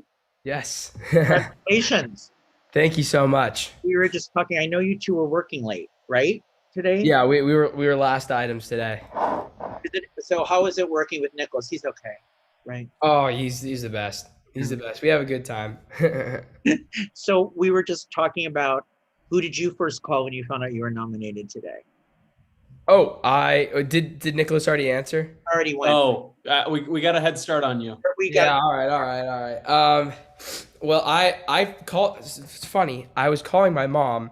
We had a very long call, and then things ended. And I was doing homework, and then she starts calling me again. I'm like, I love you, Mom, but I have schoolwork that I got to do. And then she sends the photo. And then she's like, call me. And so Mama was the first person I called.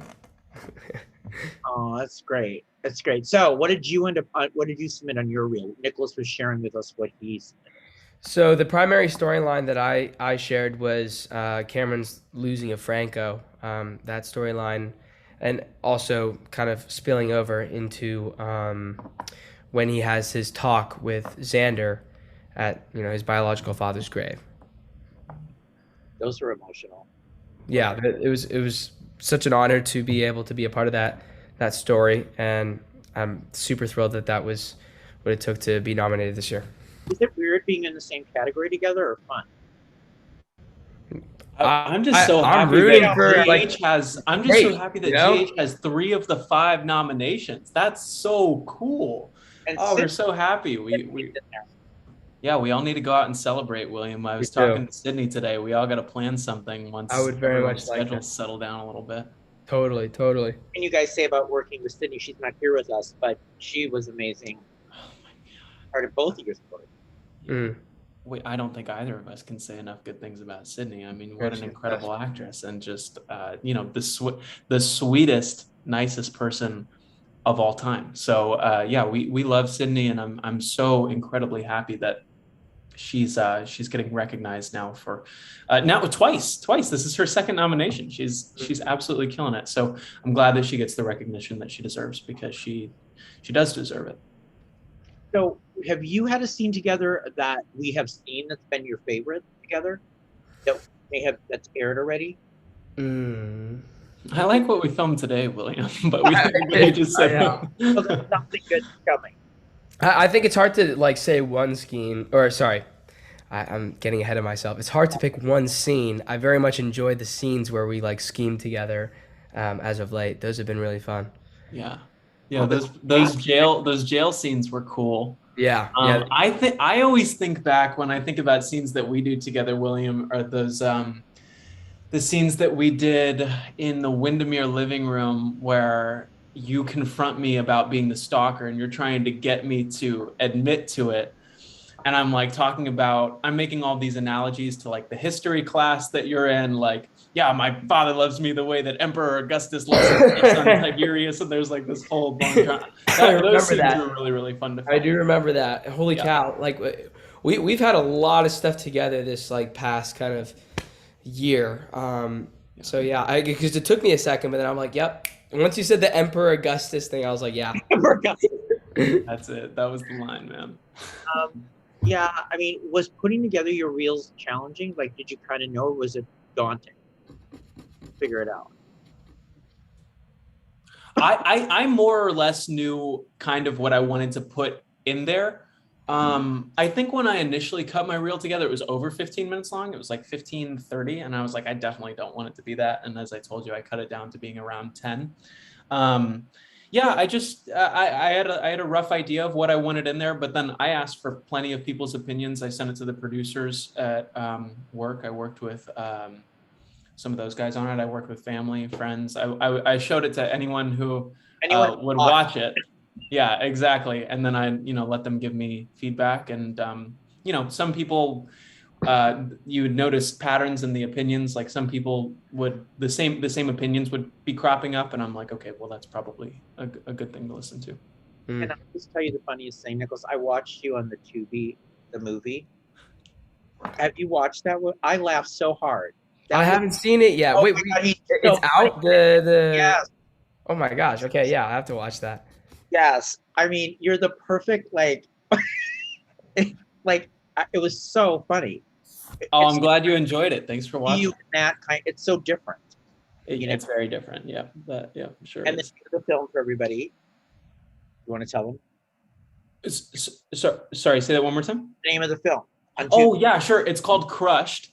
Right. It's on the streaming network Tubi. If you haven't seen it yet, definitely go watch it. You can commiserate with everyone on Twitter about some of the scenes. But how would you encapsulate your part? Like, what would you say about him? Oh God. Well, what I've been telling people my synopsis is he's an overhyped D-bag. He's just he's really kind of an unlikable guy, but it's really funny in my opinion. I had a hell of a time making that movie, and the rest of the cast is so funny. It was just it was a blast. Yeah, but he's really gross and slimy and dirty. Yeah, William, they're saying that next year you have great scenes with Becky Herbst to submit when he tells her about the videotape of them having. No, those scenes were really, really beautiful because it was such a great vulnerable moment between mother and son that, I hope to never have to have with my mom. But that was, I love working with Becky. Always such a privilege, and some upcoming story as well as this year has progressed has also shown itself to be really awesome work. Yeah, I think people really love to see you with Becky. Mm. You know, because she's Happy that's the case, because she's my mom. We're kind of stuck with each other. I'm glad it worked out. Yeah. I mean, do you guys think that coming up on GH, what would you kind of tease in a broad stroke? Is it going to be more trouble? Yeah, more trouble. Come on, we can count on that. Yeah. You can count on things not going smoothly. Not going well. Yeah. Not going well. Did you hear from Marcus? Did he send you a congratulations? Marcus did. Marcus did say congratulations. I love that guy. One of my very, very good, one of my best friends. So yeah, he reached out. He said congrats. Yeah. So are you guys excited about going to an Emmys? Because this will be back. We've been doing this virtually for the last 2 years. So you're nominated at a great time because there'll actually be a show, and there'll actually be a red carpet and like press and people there. So. Yeah. William, can I tell you something? Tell me. I didn't go to prom in high school. So I've never worn a tuxedo before. So I'm so excited to get super dressed up because I've just never done it before, but I think it's going to be super fun. Hey, Nicholas, can I tell you something? Yeah, go. I never went to prom, and the only time I've worn a tuxedo was for the first time I got nominated. So I'm super excited to get there. Oh, cool. Are you going to do the tux or something like a cool other thing? Definitely. I think, because, they have those events that lead up to it. I think I'll do cool other things for those events. And then I want to do a tux.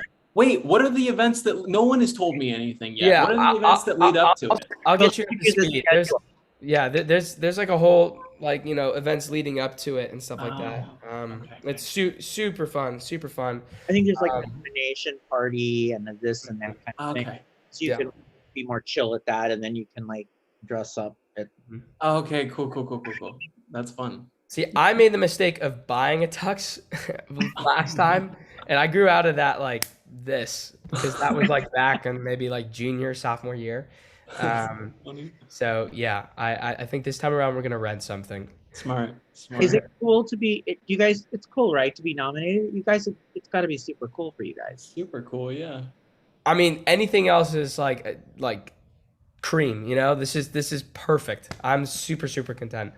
Yeah. It's awesome. I'm happy to be representing GH in this upcoming battle of the daytime shows. Battle of the daytime stars. And I was going to say, Nicholas, you had so much material. You had a lot last year. Does it ever get super overwhelming for you in terms of going home and learning what you have to do? Or, are there times where it's just a lot and too much? Yeah, but every time I think that it's a lot, I remember that Eden and William and Sydney are juggling school at the same time. And then I tell myself to shut up and get it done. And to that point, William, is that for you? Because you're in school, right? So yeah, no, it's a lot. I work today. After this, I will resume my studies for my finals tomorrow morning. And then after my final tomorrow morning, I go straight to work. And, that's just kind of how it is. But I'm extremely grateful that we were able to make the two work together because I didn't want to leave GH anytime soon. I want to be able to pursue both my education and my space as Cameron Weber. People are asking about Esme, Avery Pohl. What can you say about working with Avery? Avery's the best, she's the sweetest. She's nothing like Esme. They probably don't know she's nothing like her character. Yeah. Sometimes people have a hard time differentiating the person and the actor, but oh my gosh, Avery is the coolest. And Nicholas just worked with her a ton. So yeah, I got nothing. She's amazing. She's an amazing, talented actress. She's nothing like her character, of course. Yeah. If she was anything that would like be concerning.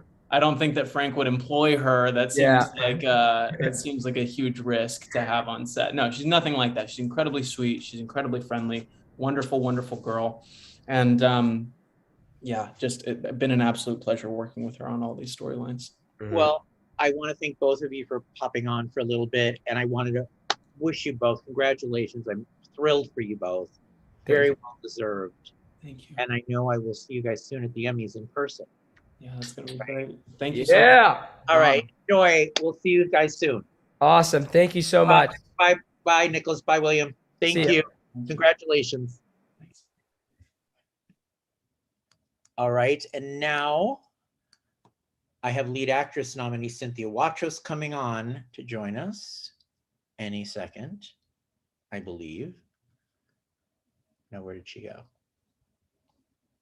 Okay.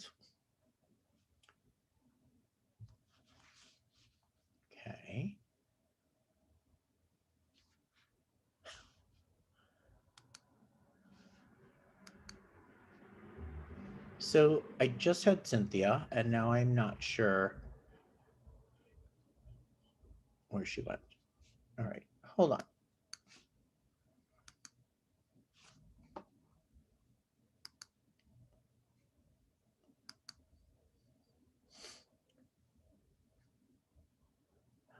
There you are. Hello.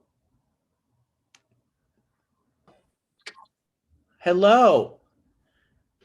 Can you hear me? Can you hear me? Yes. Congratulations. Thank you, honey. Thank you. So happy for you. So well deserved.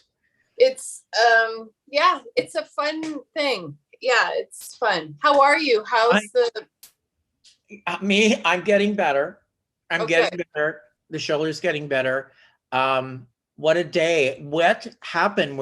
How did you find out that you were nominated, and what? Well, I was walking my dog Okay. around the Rose Bowl, and Frank Valentini called me. And you know, when your boss calls you, there's like and I really, in all honesty, I did not know it was going to be announced today. And so a fear like came over me, like, was I supposed to work today? Because, you know, your boss is calling, and I go, hey, Frank, thinking I messed up somehow. And he goes, oh, what are you doing? Just making small talk. And I'm like, I'm just walking Dobby. And then he goes, oh, you got nominated. I was like, oh, so it was a great surprise. And now what scenes did you end up submitting? What did you go with?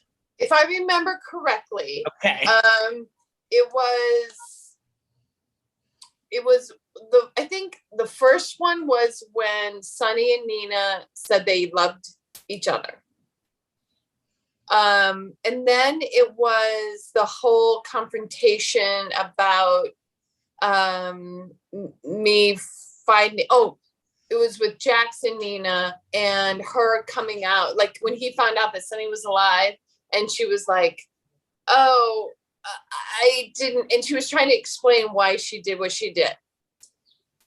And then the last one was with Laura and myself, and when she was at Nell, when I found out that she what she did with Nell, and then that whole exchange.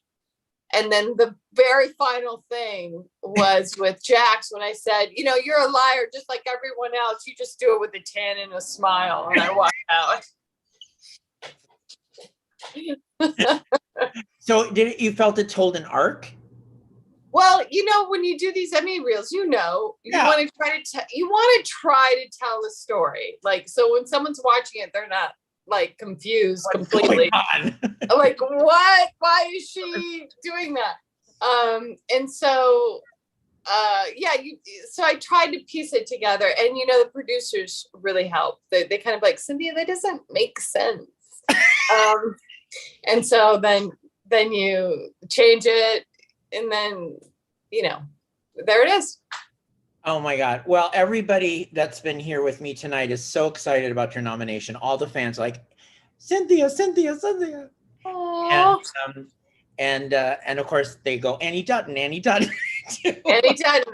You know, I think I might, you know, I might try to fit into my old Emmy dress. I'm not sure it'll happen. Oh my God, that would be amazing. I told you, it's my favorite dress. Yeah. Emmy dress of all time. It's a great one. Yeah, I'm not sure this body is gonna allow that, but that's okay. So what do you think about, you're in the category with Laura. Uh-huh.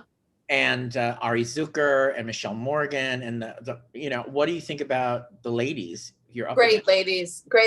So honored to be just even mentioned with them.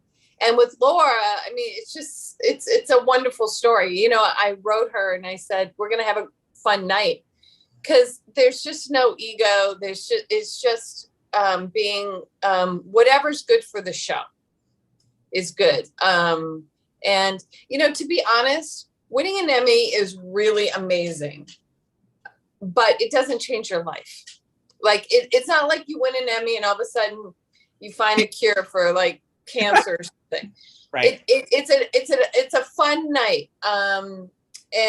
But all that really matters is, your relationships with people, blah, blah, blah. But so I feel so honored to be able to spend the night with Laura and the other amazing women and the people in that room. And then we're all together and we got through the last, 2 years, and we're all just sitting there and we're going to have a good time. That to me means everything. Somebody asked, will you be as shocked to win this year as you were in 1998? Yes. And I hope I don't cry as much. I mean, I'm a crier. I'm just a crier. Like so the only thing that I can hope for myself is that I just try to keep it together just a little bit more. But that may not happen. It may not happen. So you had so much material last year. Was it hard to pare it down to what you ended up picking? To be honest, I'm horrible at any of that. So, and I kind of dread it because I'm like, I don't know what to do. And they give you a time, and the producers are always like, you got to do it by this date. And I'm like, oh, it's so much stress. So you just kind of like try to get it. But I knew when I did the scenes with Laura that I thought in my mind, like, oh, this might be something. And I knew with Ingo, when I did those scenes and how Nina was so upset, like I think I was physically shaking during those scenes, that when they reminded me of that, I was like, oh yeah, I do that. The only thing I wish I had something like, I like it when Nina's funny. So I would like a little bit more of that. Like, I wish I could have sprinkled it with that a little bit more. I have to tell you something really funny. So Laura, who was on earlier, said the same thing. She wished she had something really funny.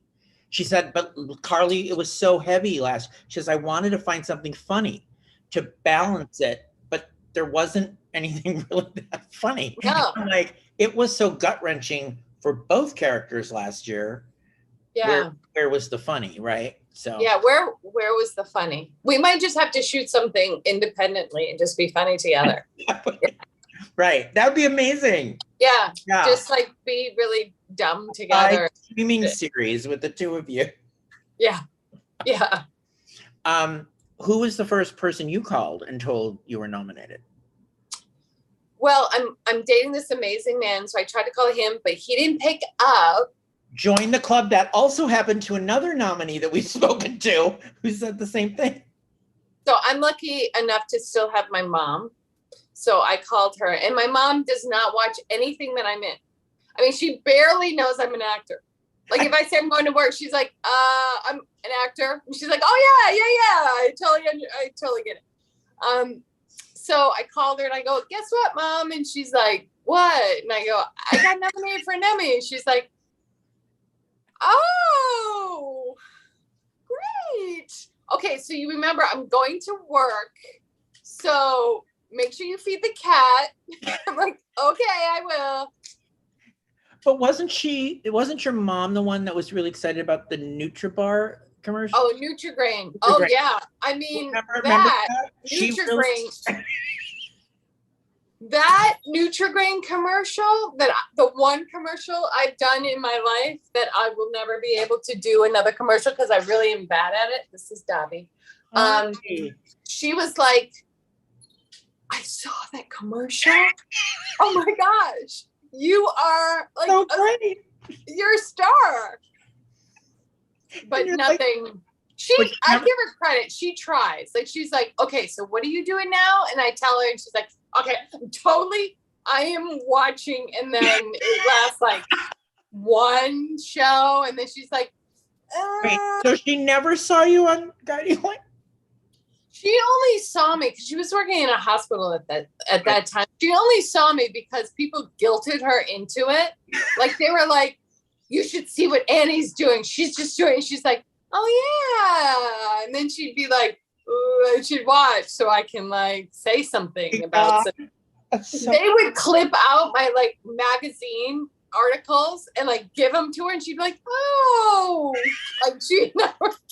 I mean, my mother loves me. Let me just say, but I'm from Michigan, and people at my family just they don't care. Know. Like they don't care that I'm an actor. Yeah. She's sending the clippings from the like Silver Dice where you're looking like evil Anne. Right. Yeah. So it's but I love her. She loves me. We're just that's like my importance to her has nothing to do with TV. Okay, so how did you go into Emmy night in the night you won with Annie Dutton? Did you that night? Are you going to go in with the same mindset? Like, I'm not going to win. Like, how are you going to go into Emmy night? Yeah. I mean, I think if you go in with I'm winning this, that's weird, right? Yeah. So I go in always just like, it's going to be a fun night. And I think I got dressed in the car. I swear I got dressed in the car because I was running late. No, because I was living in LA and I came in for it. Right. And I was running late. The plane was late, so I had to get dressed in the car. And then and so hopefully I won't get dressed in the car because I do have a home. I live somewhere, so I can. And actually, it's super close to where I live. I think the awards show. Yeah. So I could ride my bike. You ride your bike in your dress. Yeah, in my dress. I could ride my bike. Okay. But is the dressing up part fun? No. So if you decide not to go with the princess dress, would you go and do you like the process of finding a dress, or all that's like, ugh? No. Okay. I mean, I like, no, I mean, I wish I wouldn't get really bad press for like going in sweats. I really think I'd get super bad press, but I would totally just. You would do it. You would do it if not for the bad press. Right. But no, I'll figure out the dress. I'll figure out what to do with my hair. I'm not good with any of that stuff, but I'm sure that I can figure it out. Figure it out. do something. I'll do something. Yeah. Do you feel like now with everything that Nina's been through, this is so your part now and you kind of inhabit her, and do you feel like as time went on you're just more comfortable in playing this character? Or I love her so much. I love her. And I think it's when I think what happened was, I was struggling, just internally struggling because Michelle's amazing and to take over a role. And once Valentine and Nina went to that wedding and found out that Sasha wasn't her daughter and did all that, once that was done, I felt like I could really start making this my character. Yeah. And then how do you think it was with Maurice acting with him through everything your characters went through? That was such an arc of a story to play. And how was he as a scene partner for you? Always amazing. In fact, the other day we were doing some scenes. I can't tell you where. I was about to tell you, but then people were like, "Oh, I totally did now." We were doing some scenes coming up, and I was rushing through this part because I just was. And before we shot it, he goes, "Take your time. You don't have to just make that." He is so. I just love him so much. He's so like amazing to me. and I'm not just saying this because, you know, I'm talking to you and I love you too. But he really is amazing to me, and it's been such a blessing, and I just love him. I love him so much. Okay, the funniest comment here says, please ride your bike in your dress. I'll take a picture. I will take a picture, and then I got to find, you know, where I can park my bike. In other words, if anyone can pull that off, it would be Cynthia. Now would they want you in a bicycle in sweats going to the Emmys? Yeah. Okay. Yeah. Totally will do it. I'm doing it. Where is your other Emmy that you won for Annie? I'm going to just tell you the truth. I'm going to tell you broken? The 100% truth. Okay, so when I moved from New York, because I was going back and forth to New York to LA, and the poor Emmy was like, and she was in a box and she broke her wing. And I was looking at it like, gosh, I feel bad every time I look at you.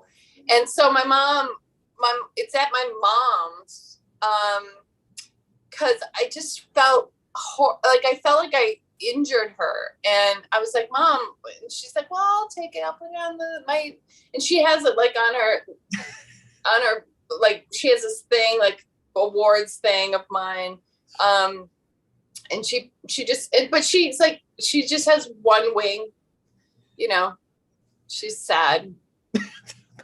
So we need to get you another one with the wings together that you can not have a crippled Emmy. Basically. Yeah. Okay. Well, we'll work on that. Okay. Can you get on that? I'm going to get on that. Yeah. Thank you. All right, Cynthia. It's so lovely that you stopped by, and congratulations. You know, I'm your biggest fan. I love you so much. I love you, and I'll see you soon. And hello, everyone, and thank you so much. And I will see you soon. All right. Bye, Cynthia. Bye.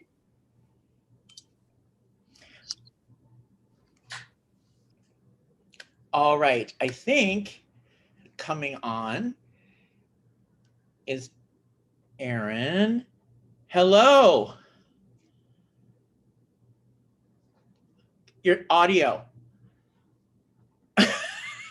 There we go. Hey. Hey. How are you? I'm good, man. I'm in my son's room.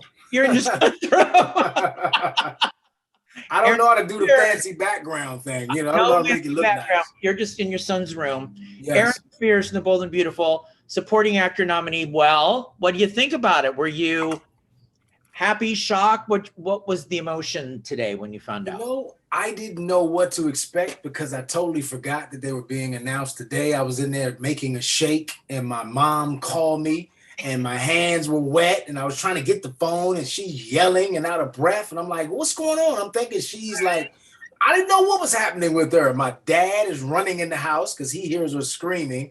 And so it was like this big fiasco, and she, and you got nominated. And then I'm like, nominated for what? And she's like, what? I'm like, what are you talking about? And then she finally tells me, I'm like, oh my gosh, Ma, like, golly, really? So it was pretty exciting, man. It's always nice to be honored for anything. It was really a good surprise, considering that it started off as like, oh, what's wrong? And then it turned into like, whoa, this is actually a good thing. Now, what did you end up submitting? Was it the scenes where you betrayed Bill and all that? What? Yes, I submitted. Yeah. Yes. So what we did is at first I didn't know exactly what to do. I didn't know whether to submit just like a few scenes or give a story. And Eva was like, you know what? Tell a story. So we started out with me knocking Thomas out. And then from there, we went on to the scenes where I explained why I'm upset, why I did what I did, why I need to keep him in the cage, how Bill kind of makes me feel at Spencer Publications, and that whole tyrant I went on. And then we kind of transitioned into a moment where you see Justin in the chair, but no swivel. You just kind of like see the back of the chair, right? And then I kind of turn around like this, and you see me with this mischievous look on my face, and ha, ha, ha. And then we go from there to me walking into the office, and Bill and Katie and Thomas and Wyatt, they're all there. And me having to admit that, yes, I did this, and just all hell broke loose between me and Bill, and ended with that kind of climactic moment. So there was a scene. Where was the scene? And I don't know if this was in it. You know, he was crying because he felt so bad. Was Yes. it that? Yes, that was when me and Bill finally confronted each other. I'm in tears. He's in tears. He kicks me out. He's in more tears. I'm at the door, just kind of sulking, you know. Yeah.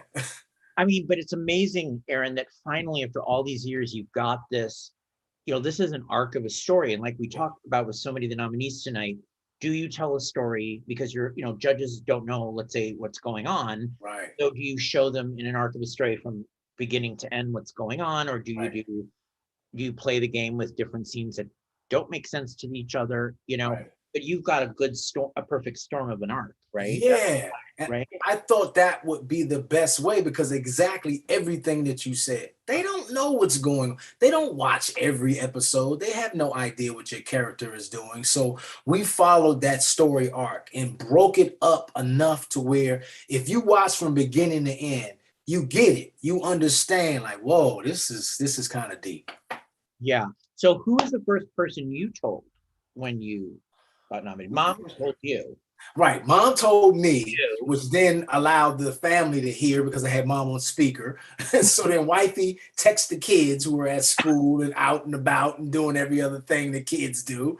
And then Brad called me. He was on vacation in some tropical island sipping margaritas. So we had a great laugh and talk. And then next thing I know, I called my manager. And then I called my other manager, and then Eva called me back, and then it was interview after interview after interview. And then I think I spoke to my agents, that one of them texted me and then the other called, and then I had a conversation with them. So anyone outside of the industry, I told one of my business partners named Ken and another business partner named Shantae. I said, so this happened just now. Like, so this is what? Yeah, exactly. Did you hear from Don Diamont? Don, yes, I did. Yes. Good job. Don called me, man. What did I tell you? What did I tell you? Bring it. This scene, I told you better bring it. If you bring it, you're going to get nominated. So I said, yes, you did. And we talked, and we both miss each other, man, because we have such a great time on set. We are the class clowns of B&B.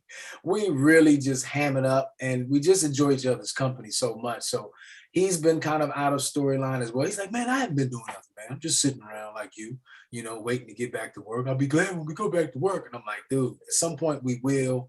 Hopefully we'll reconcile, but we'll see. We'll see. But does it feel like great vindication for you, or like to finally get this nomination for this kind of work? It is, man. It felt I don't like mean that in a negative way. I mean, right. You put in a lot of hard work over the years. Yes, sir, man. I mean, we've been seeing each other. It's been 11 years.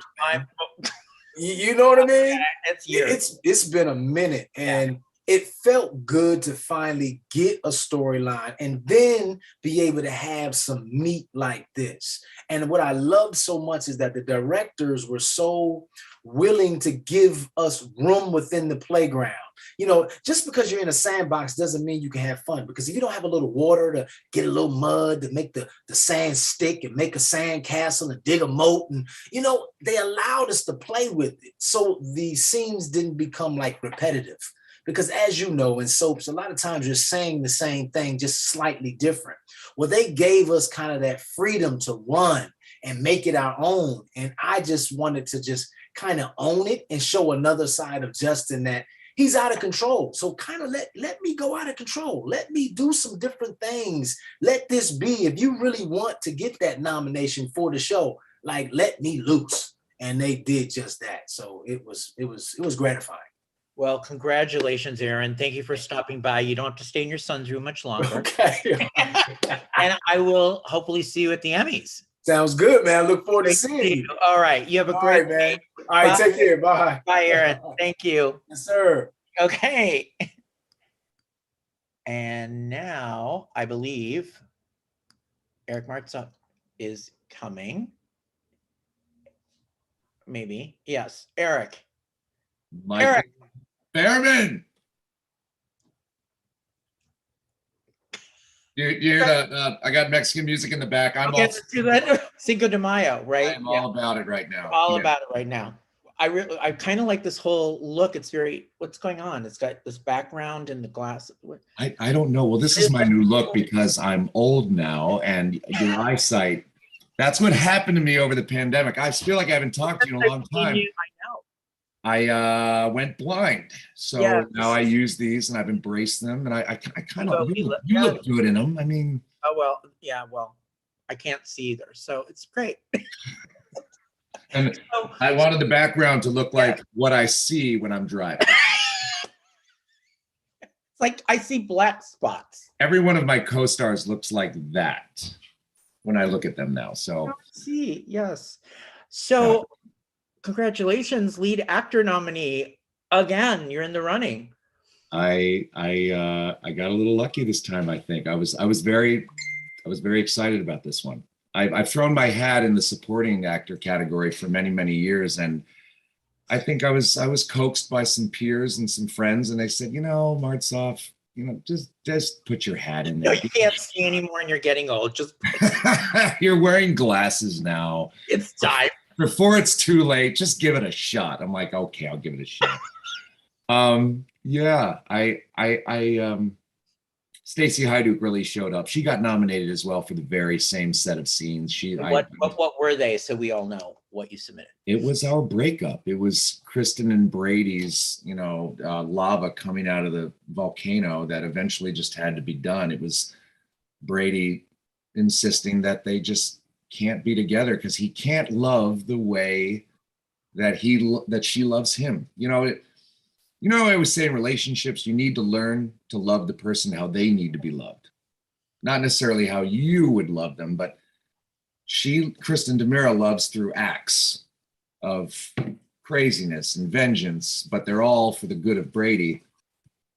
But they're usually illegal and immoral and crazy. And so when it becomes borderline obsession and crazy behavior, and you have a daughter, you have to kind of step up and say, this woman makes me passionate. She makes me feel all these wonderful things, but this is not a good example for raising a kid or having a family. So he tells her, I don't want to be loved the way you love me. I remember. I think it's pretty interesting. I really don't remember playing anything like that, in the sense that you have to tell someone, I know you care about me. I know you drop everything in the world for me, but I can't be with you. How do you tell someone that would throw themselves in front of a bus for you? So I think there was a lot of angst attached to that. And Stacey was in a particularly raw mood. I remember that day. She was just raw, just open and just throwing it out there. And it was a good day. For two actors, we just kind of had a really, really good day. So does that comprise the whole reel? Yeah. Michael, that's all I wanted to show. That's brilliant, because sometimes that's just, how we've talked about this before, people do these long reels. I'm becoming a man who believes less is more, as far as the size of my friend circle, the size of my home, the size of just everything. I believe that you don't need a lot of stuff in your life to be happy. Sometimes less is more. And I looked at my reel and I'm like, that's enough. Right, because if you can say it and do it in less, and then it's succinct and it's all there. Yeah. You need to be like, I gotta do that, because we're very hard on ourselves. Anybody that's creative, we're like, well, what if I stick this in, and maybe I need to do that. That's just a part of being a creative person, trying to figure out, because it can be hard to be like, I want to do this, but I want to but. Well, I've been moved by novels before, but I'll tell you what, it's the poems that move me and stay in my head. Just a couple short lines that mean so much. I'd rather. So I was also lazy and didn't want to look. Look at. Like, I have to do this. I'm like, okay, but because of course now you're in with James Reynolds, who's a superstar and a stud. We just got done celebrating that man's longevity on our show, and he's going to be celebrated again, and he should be. I sent him a text earlier. I'm like, I'm so honored to be in this category with you, man. You're just the coolest cat. So. Well, of course, he had that one episode, right? The standalone episode where Abe gets shot. I mean, everybody remembered that. So there's that. And then of course, Peter Bergman, perennial Peter Bergman, you're up against him, and Jason Thompson. These are good actors, man. I mean, I'm just excited that I think it's cool that you're with this group. Sure. In the heat. Absolutely. No, I've been a fan of Peter Bergman ever since my mother sat me in front of the television and said, "You're watching Young and the Restless," and I'm like, all right, and just like who is this charismatic dude with this awesome hair and these blue eyes that just like you can't not watch? Yeah, no, I know Jason Thompson always knocks it out of the park, and Eric, my God, the bravery that man showed with his storyline. And we were talking earlier tonight on it, and I was like, we were just talking about, older storyline for an older person and being, still written for on a show and telling stories that older people can relate to and all of that, and it's not always done. It's not always done. No, because it's hard to find a man who is willing to do it, to sacrifice himself, so to speak, for the good of the story and to tell stories that need to be told. As we know, there's stories when you need to be told. Become an older gentleman. There are good stories to be told. Yes, I salute him. I salute him for that. And so, who's the first person you told that you were nominated? I was in my dressing room, masked up, mind you, with Mr. Greg Vaughn. We were talking about some stuff, and Leah, our publicist, she called me, and I put it on speaker just randomly because it's Greg, I said, "What's going on?" She's like, "I want to let you know what's going down. Keep it quiet, but you've been nominated." And he just popped up off the couch and like just bear hugged me, and that's the first person who heard the news. I tried to keep it a secret from my wife. How'd that go? Yeah, the world of social media, it got to her. She found out. I came in the door. I was playing it all cool. Like, yeah, maybe we should go out tonight. Maybe just have a little drink for Cinco de Mayo. And she's like, or maybe we should celebrate your. So. But I think Lisa's your biggest fan, isn't she? I think you hope that to be the case when you decide to partner up with someone and live with someone and brush your teeth with that person and raise kids with someone. You hope to God that they like what you do. Yeah. I always like going when I see her with you at the award show. She seems very like excited and like, the smile, the crazy smile on her face, and like the teeth and the lips and just trust me, I watch those videos back to really see how she's looking at me, because you got some spouses that are like, you have to do you have to have your spouse like explain like how to clap if you lose, right, and how, or if you win, right. I have never had to instruct my wife to do anything. And if I tried to instruct her to do anything, she'd say, "Shut up, Eric, I know what I'm doing," in any instance. But she's behind me. She just greeted me about 20 minutes before I got on with you with that same smile that she gave me in 2014 when I won the supporting. And it's a bigger smile than is customary in our home, and it's genuine. She appreciates. We came into this crazy LA thing together. She knows how important my job is to me and how much I love it. And some days you question, am I still good? Am I still doing good work? And does my show and my peers appreciate what I'm throwing out there? And a day like today is helpful to help you understand that, maybe what you're doing is still relevant and good, and it's quality, and that's just a great day when that happens. Where is your Emmy from 8 years ago? I can't see. It's in the blobby black. I know, it's blurry. Oh, there it is. Okay. There she is. There she is. She's getting blended. Yes. As well, but... Yes. And wasn't that story the cocaine story? Yeah, it was, Michael. That was Brady's intervention. That was great. That was a good time. We love it when our characters take downfalls like that. And in essence, this story that I did with Stacy was not an uplifting moment. It was, once again, it was people at their just down in the dumps about what's going on in their world and their lives. And that, I think that's when sometimes when true humanity comes across the screen and people feel it. People have been feeling a lot of stuff in the last couple of years. It's a weird time for all of us as a society. And I'm just grateful for this little glimpse of light.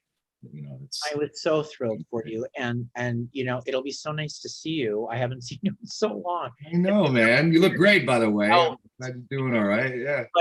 But it's been so long. It's been 2.5 years or more. Well, like I miss you. You're like, I think you're the only guy that loves black t-shirts as much as I do. I learned it from you. You, me, and Burton. Black t-shirts all day. T-shirts all the way. That's all we need. Thank you for taking a few moments tonight, and congratulations, and go have a Cinco de Mayo with your wife. And I will see you soon. I will see you soon. Thank you for being a cheerleader, buddy. Appreciate it. Of course. I'll see you soon. Bye, Eric. Take care. All right. And here we have, I believe, Marci Miller. Can you hear me? Hi. Hi, can you hear me? I sure can. Can you hear me? I can. Oh, there you go. You're closing out the show. You are Alrighty. The show. Yeah, sorry about earlier. It was I totally had a brain fart and meant to. I don't know why I was thinking it was 6:30. It was clearly 6. So my apologies. Well, we vamped. Perfect. We vamped. I'm like, okay, so I'm like, who do you guys want to win? And I'm like, for 10 minutes. I'm so and then sorry. Leah came on for a moment. Good. But then Leah came on, but her voice came on. I'm like, Leah, you're talking to the crowd. Oh my gosh, hilarious. Bless her. Oh my gosh, I love her anyway, but that's hilarious. So Marci, congratulations. Another nomination in lead actress. Thank you. Thank you. Yeah, very unexpected, but of course, I'm very grateful. You can hear my daughter probably in the background. Apologies, but yeah. I love you. You're okay. What was that? What did you end up submitting for your reel? What did you go with? I submitted, let's see, it was a lot of stuff about, let's see, the opening scenes were Abigail confronting Gwen about the night that she seduced Chad. I'm so sorry, my daughter's right here. My husband's gone. Say hi, Willie. Hello. Hey. Hi, girl. Hey. Hi. But it was all the stuff in the hotel about Gwen seducing Chad in the hotel, and then some stuff about finding out that Gwen was pregnant. And then last was a conversation with Billy about my challenge and getting over the way Gwen was making me feel and what she was bringing out of me. So yeah, all kind of connected in that little storyline. But so Emily was in a lot of your scenes. Yes, Emily was in 2/3 of my scenes, I would say, and then Billy was in the last third. So, and yeah. What did you like about them for you as an actor? What did you like about it? Was a good representation? Yeah, it was a lot of variety. It was a lot of variety. Yeah, she's very, very opinionated. Also, I love it. Opinionated. She's like, forget it, mommy. Yes, let's go. A lot of variety, because you go through the moment of like total anger and like rage toward Emily's the Gwen character over all the stuff that's happening with Chad, and then she's finding out she's pregnant, and then there's this also a rage but such a deep hurt as well, to get to play, and then the aftermath of all of it, and just the time of mourning over what have I become, what has my life become, yada yada. It was just I felt like there were a lot of beats in the specific scenes and material that I submitted that I appreciated getting to show a little bit of everything. It wasn't just like tears streaming down my face, which we all have all of that content as well, as but it was a variety of things. Right. And this is your 3rd nomination, right? Yes, my gosh, it is. Yes, goodness gracious. Where did the time go? I have no idea. Truly, I have no idea. And working with Emily O'Brien as a scene partner, how is that? Because you guys are so good together in scenes. Yeah, gosh, she's so dreamy to work with because she just has such a unique flavor. Even as I watched my reel again for the first time since I submitted it after today, and she just like her voice and her cadence and the way she carries herself, she's just, I don't know, she has so much to offer and brings so much to the table.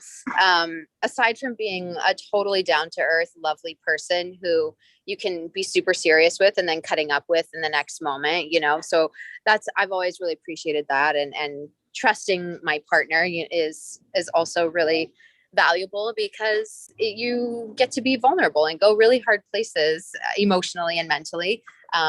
Yeah, and that's much easier to do with somebody who and trust and is stable and all of that sort of thing. So yeah, she's like, as far as scene partners go, she's as good as it gets. I've been very lucky with she and Billy, and getting to work with Matt Ashford and everything throughout that whole storyline as well was pretty great. Who's the first person you told you were nominated? My husband, for sure. I sent him a text. We were not in the same place, and I forgot that the noms were coming out today. I totally space cadetted, and my phone was off. And so then when I turned it back on, I had a slew of text messages, and so that's how I found out. I totally forgot that they were today. Are you seeing a trend? I forgot that my interview was today at 6 o'clock. I've got it together. I swear. I fed my child 5 times a day. Yes. Oh my gosh. You have to remember all those really lines. Just a super exactly. My whole life is like I'm trying to pretend like I've got it together, but deep down I'm just like a total chaos. Brain wreck. But I'm here, my makeup's on, I've showered, but you don't look at the rest of anything else. Yeah. But yeah, so I texted my husband and then I told my mom. But those are really the only folks I've gotten around to telling so far. So. And so you're up again now this year with Laura Wright and Cynthia Watros and Ariane Zucker. Yes. And Morgan. You know these women, I believe, right? Yes, of course. Yes, I've been in the same circle with them multiple times. And what do you? It's a great group. It's a great group. Yeah, I mean, I feel like it always is. I mean, I've never had a year where you never think like, oh man, this is a bummer group. No, it's always an astounding. A bummer group. Yeah, this group really. Yeah, we've seen better years. No, not at all. The honor is just like always more and more every year, and the groups of women are amazing. Like I'm so stoked that Ari gets to be there too, and to get to share that with her. And I don't know, I haven't heard anything about leading ladies lunch or whatever, but I look so forward to just sitting down with them at whatever point we get the opportunity to do so, and just to get to know them more. I know Michelle a little bit more. You can take photos. Yes, exactly. My gosh, oh my gosh, you sound like my mother right now. I'm kidding you. But again, so one of the fans, Kat, says, tell Marci to submit herself next year for Abby outing Gwen at the double wedding of Gwen. Oh yeah. Oh yeah. That was fun. That was really good. Oh my gosh. You know what? Honestly, I was out of my mind because I think I had like 54 pages of dialogue, like the speeches that I had to do. And I remember Wally Kurth was standing there and he was like, Marci, the last time I had this much dialogue, they brought in a teleprompter. Like, I don't even know how you're doing this right now. So I was so focused on just being able to say everything because it's the kind of dialogue you have to get right in the sense of, you're laying the whole story out, all the evidence, all the everything. It's like expositional, but also, it's just necessary to get it all right. So fun. So fun to get to come in there and be the person that's just laying it down and like telling everybody who is what, like, oh no, I got this card still behind my back. You don't even know. So fun. But to be honest, it was a lot of just memorizing and words that I was really worried about that day. Right, so I'm glad they came out. Because you have to get the story straight with all the evidence of what happened in order to make it right. Exactly. Yeah. The whole scene is, if that doesn't work, then nothing works in terms of all of it. So, but yeah, we pulled it off and it's awesome. I mean, I thought Emily did astounding work. I thought Paul Telfer was lovely. And I even thought Wally and Billy, they were just so funny the way they were just kind of mugging here and there, what was it? Something in the scene. they asked Billy or Wally the question. I don't know what their expression was so funny. They're just, really, really, really funny and really well done, funny. and really dramatic, and then just watching Emily too. Was, God, I know, heartbreaking, but she's also the person you hate, but love to hate, but heartbreaking at the same time. So, what did you think when you found out they were giving Abigail a half sister? Wasn't sure about it at first, to be honest. I had like sort of mixed feelings about it, but the characters obviously come to mean so much to us in the same way that they do to the fans and everybody. And so I just know, obviously, all the characters have been through a whole host of things, but from my perspective, Abby's been through a lot, and then this is coming out, yada, yada. But then you meet Emily and you start working and you start telling the story, and you see the opportunity that it provides to sort of, try something else on for size. And yeah, in the end, I liked it and didn't mind it at all. But at first I was a little wary. I wasn't sure at first. Wait, I lost you. There you are. Yeah. There we are. Yeah. At first, yeah. At first you wouldn't know, like, how is this going to work? Right. Right. Exactly. Yeah. But I think my impression is that the fans took to it and it provided us a cool opportunity to do some new things that I haven't gotten to do. And so for that, I was really grateful and loved Emily and everybody else involved. So it was good.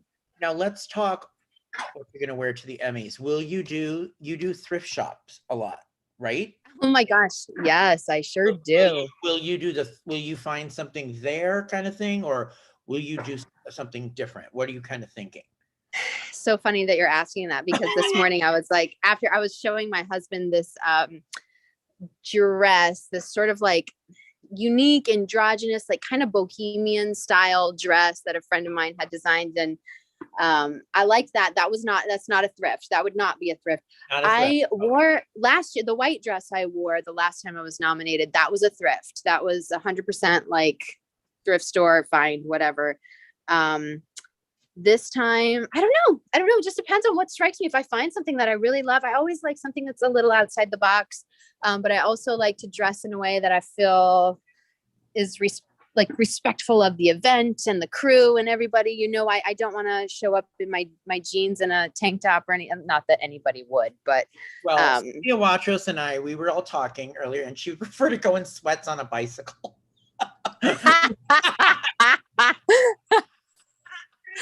I gotta tell you, and I gotta say, I would have some mad respect for her.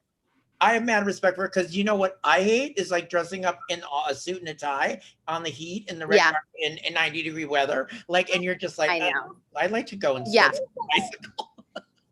Totally get that. I totally get that. But we'll see. I know you make interesting fashion choices, so I think that's part of the. I don't know if it's fun or a chore for you. Or a chore. Oh, it depends. It's fun when I feel I have the time for it. When I don't, then perhaps a bit of a chore. But I like clothes. I can be very picky, and whatever. I'll have a good time with it. I think it'll be a good year for it. I'm gonna go a different route than I have in the past. I think for sure. Okay. Yeah. Well, thank you for popping on and closing out our show. Yeah. It's always wonderful to see you. I'm so glad we got to celebrate today. Yeah, thank you. Likewise. Thank you for doing this. Yes, and I'll see you soon. I haven't seen you in so long. Ages. Yeah. So we'll see each other next month, hopefully. Yeah, absolutely. All right. Good deal. Have a good one. I will. Thanks, Michael. Bye, Marci. Bye-bye. All right, everybody. Well, that's a wrap for the 2022 Daytime Emmy Nomination Special. I thank you all so much for hanging out with me for the last few hours. And make sure to watch the 49th Annual Daytime Emmy Awards on Friday night, June 24th on CBS and streaming on Paramount Plus. And come back next week to Michael Fairman Channel on YouTube, where I have a special live stream with General Hospital and all my children favorite, Michael E. Knight, next Thursday, May 12th. And I'll have more details for you on my social media, my website, Michael Fairman TV, and the Michael Fairman Channel. So make sure to subscribe here, and love you guys. And we're on to the 49th Annual Daytime Emmy Awards. Good night. Take care. Bye-bye.